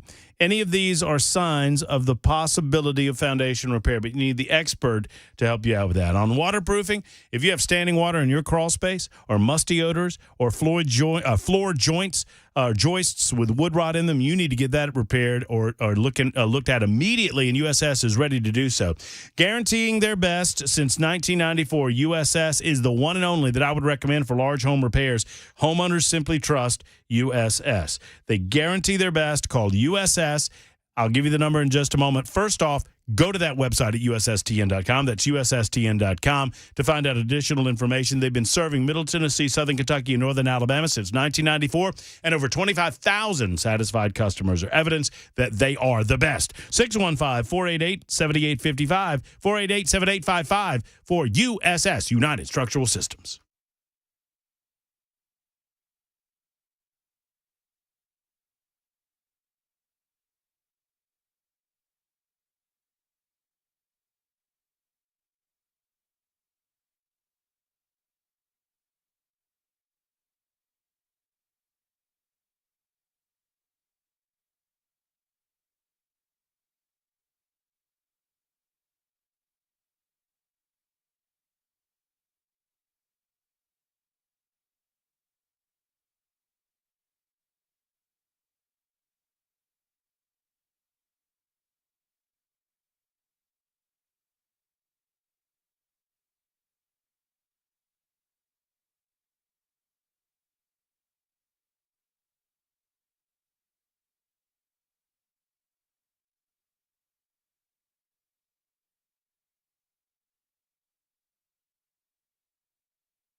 The Charlie Daniels Journey Home Project is simple. It is an effort to help reintegrate and reassimilate those who have done so much for us in the United States of America into our communities. The Charlie Daniels Journey Home Project was born of conversations that Charlie had with David Corlew, his longtime manager, about what to do and how to help our veterans and our heroes come from service and reintegrate back into civilian life. They do the vetting for us so we don't have to. In other words, every organization given to by the Charlie Daniels Journey Home Project is one that's been vetted by the project itself, and they know that they maximize the value of your dollar, meaning that your money goes to the very veterans that need the help the most, and they certainly do need the help. We would be honored by your presence at the Charlie Daniels Patriot Awards Dinner. Find out more by going to the website today, the Charlie Daniels Journey Home Project, and give as you can. Chris Young helps the Charlie Daniels Journey Home Project generate over $1.2 million. You can find out more about that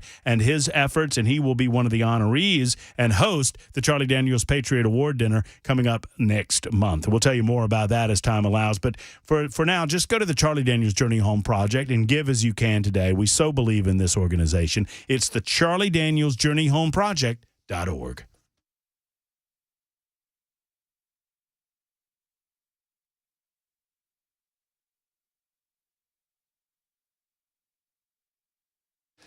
All right, here we go. It's the final segment before we make our way to Brian Wilson. We'll talk with Brian in just a coming moment or two about everything he's got on tap for the drive on this Monday edition. Hope you've been able to spend as much time with us as possible. We've got several stories to tell you about, one of which is this breaking news story out of Chapel Hill, North Carolina, on the campus of UNC Chapel Hill. There's a lot of speculation about what possibly is going on.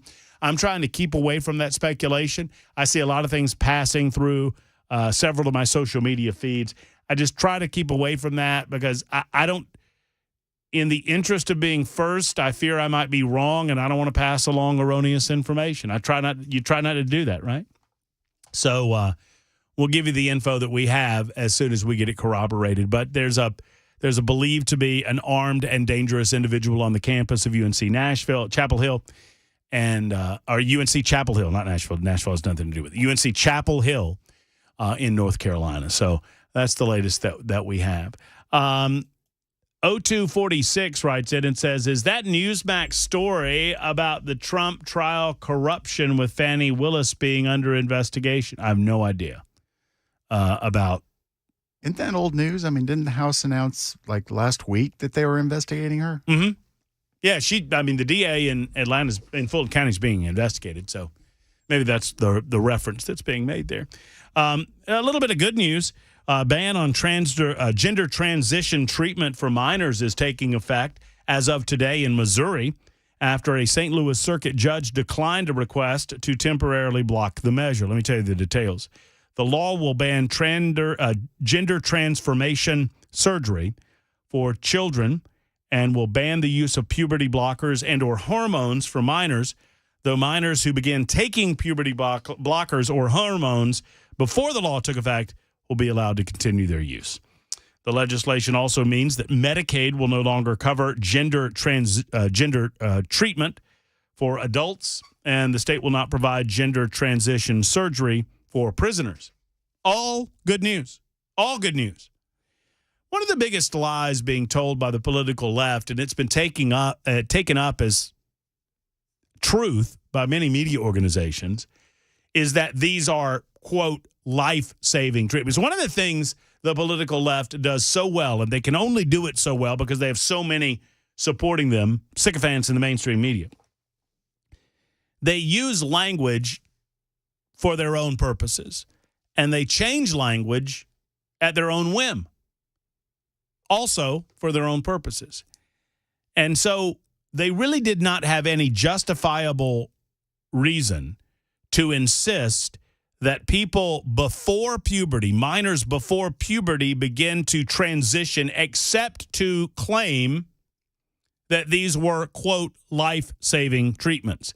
And to say that they were life-saving treatments as if the individuals in question had cancer or a brain tumor, when obviously we know that they do not. Gender dysphoria is real. We do not deny that. Gender dysphoria is also wildly overdiagnosed by individuals who are making tremendous amounts of money off the pain and suffering of parents and kids alike who are going through maybe not gender dysphoria necessarily, but who are going through the pain of getting into your teenage years, which is naturally a very emotional experience because of all of the hormones and everything that's going on with an individual's body prior to in their prepubescent bodies. So they created this general lie that these were life-saving treatments. In other words, the suggestion is that if you do not agree with gender transition surgery for 13-year-olds, if you do not agree with the mutilation of children's genitals at that age, if you do not agree to begin to permanently alter the biological makeup of a child by infusing drugs into that child's system, that you want that child dead because you don't care to, quote, save their life. And it's garbage. The ACLU of Missouri, as well as several other organizations, filed a legal challenge to the law last month on behalf of a number of different organizations in Missouri, including doctors, LGBT organizations, and 3 families of transgender identifying minors. St. Louis Judge Stephen Omer ruled this week that the plaintiffs' arguments were, quote, unpersuasive and not likely to succeed. Good for Omer for taking a stand. This is courageous. The science and medical evidence is conflicting and unclear, he said. Accordingly, the evidence raises more questions than it answers. As a result, it has not been clearly shown with sufficient possibility of success on the merits to justify a grant of preliminary injunction. Missouri Attorney General Andrew Bailey's office argued in a court filing that blocking the law would, quote, open the gate to interventions that a growing international consensus has said may be extraordinarily damaging. Good to see that state have success, and let's hope for continued success around the United States of America. When you reach the age of majority, when you reach an age that your individual state identifies as giving you the ability to make adult decisions, whatever that might be, then by all means, you have the ability to make decisions about your well-being and about your body for yourself.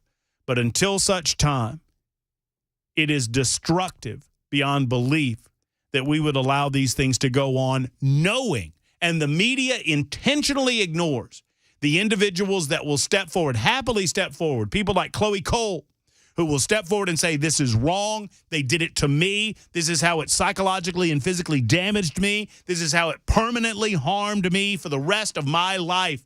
Why would you continue doing this knowing that those people are out there en masse and they exist? And they're just as important as these individuals that you claim that you're engaging in, quote, life-saving surgeries for.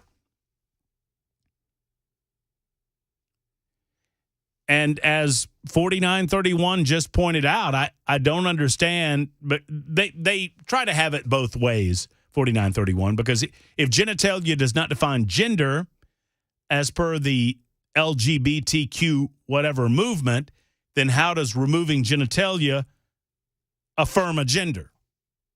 That's correct. You're right on target. And in the meantime, our mainstream media outlets celebrate this child abuse. Child abuse. That's what it is. It's 2:48. We'll check in with Brian Wilson next on Super Talk 99.7 WTN.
An armed and dangerous man at UNC Chapel Hill, the whole school on lockdown right now. An update on the Florida shooting that happened over the weekend.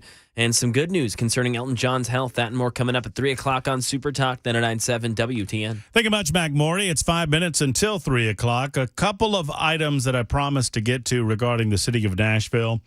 Just a few of the more important resolutions that are being passed. They've been passed, I guess, by the Metro Council and signed now by Nashville Mayor John Cooper prior to his leaving office. There will be, obviously, an election coming up on September 14th between Freddie O'Connell and Alice Rowley. Some of the resolutions, and I actually agree with a few of these. There's a traffic bill of rights that's going on, a food waste reduction. I don't know what that's all about. But one of them that did pass was license plate readers. The resolution allowed for the full implementation of license plate readers, which the police department has indicated is an important crime-fighting tool by Metro Police after they completed their 6-month trial period. And the other, which I'm a little surprised that I agreed with this, once I read a little more about it, the noise ordinance downtown, which simply requires that if a speaker or an amplifier is located within 10 feet of a door of a downtown business, that you point it in, not out. They don't want you to point it out on the street. They want you to point it in, which it feels reasonable to me. Plus, the Metro Nashville Police are indicating that they can't hear each other. So anyway, I promised I would get to a few of those, and I did get to a few of those. And Brian Wilson gets to us now. He's getting ready for the drive this Monday afternoon. Let's find out what Brian's got on the docket. Hey, Brian.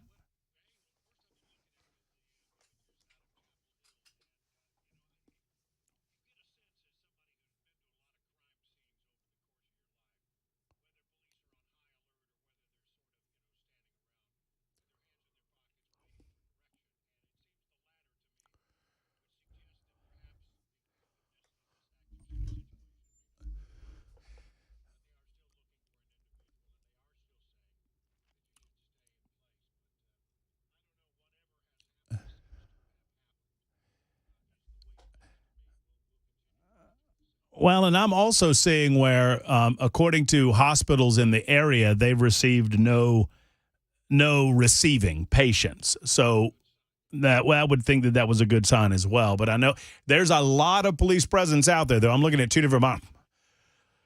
Whew.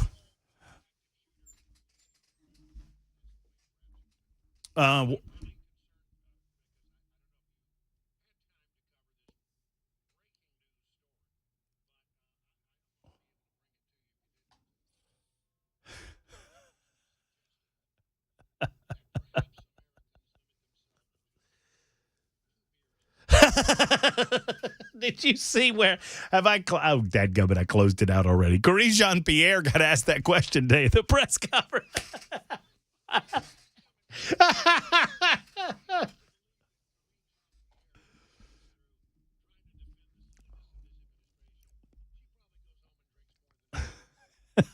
I know anytime that I watch a press conference, I'm popping a cold one open, Brian. I don't know about you.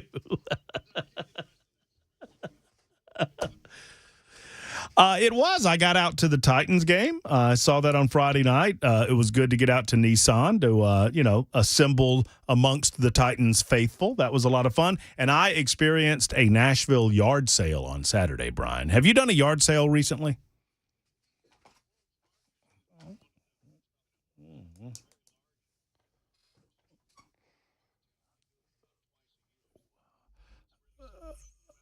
I'm a seller, not a buyer. So we sold a large amount of Murphy items, and not one person stopped by it. Oh yes, we did the selling. Oh yeah, and we as a group, I think, made over $600, something like that. That's pretty good. Yeah, for our stuff that we didn't want anymore. So there you go. Well, Brian. Keep her out of that office, friend. Brian Wilson in the drive coming up next on Super Talk 99.7 WTN. Stay tuned.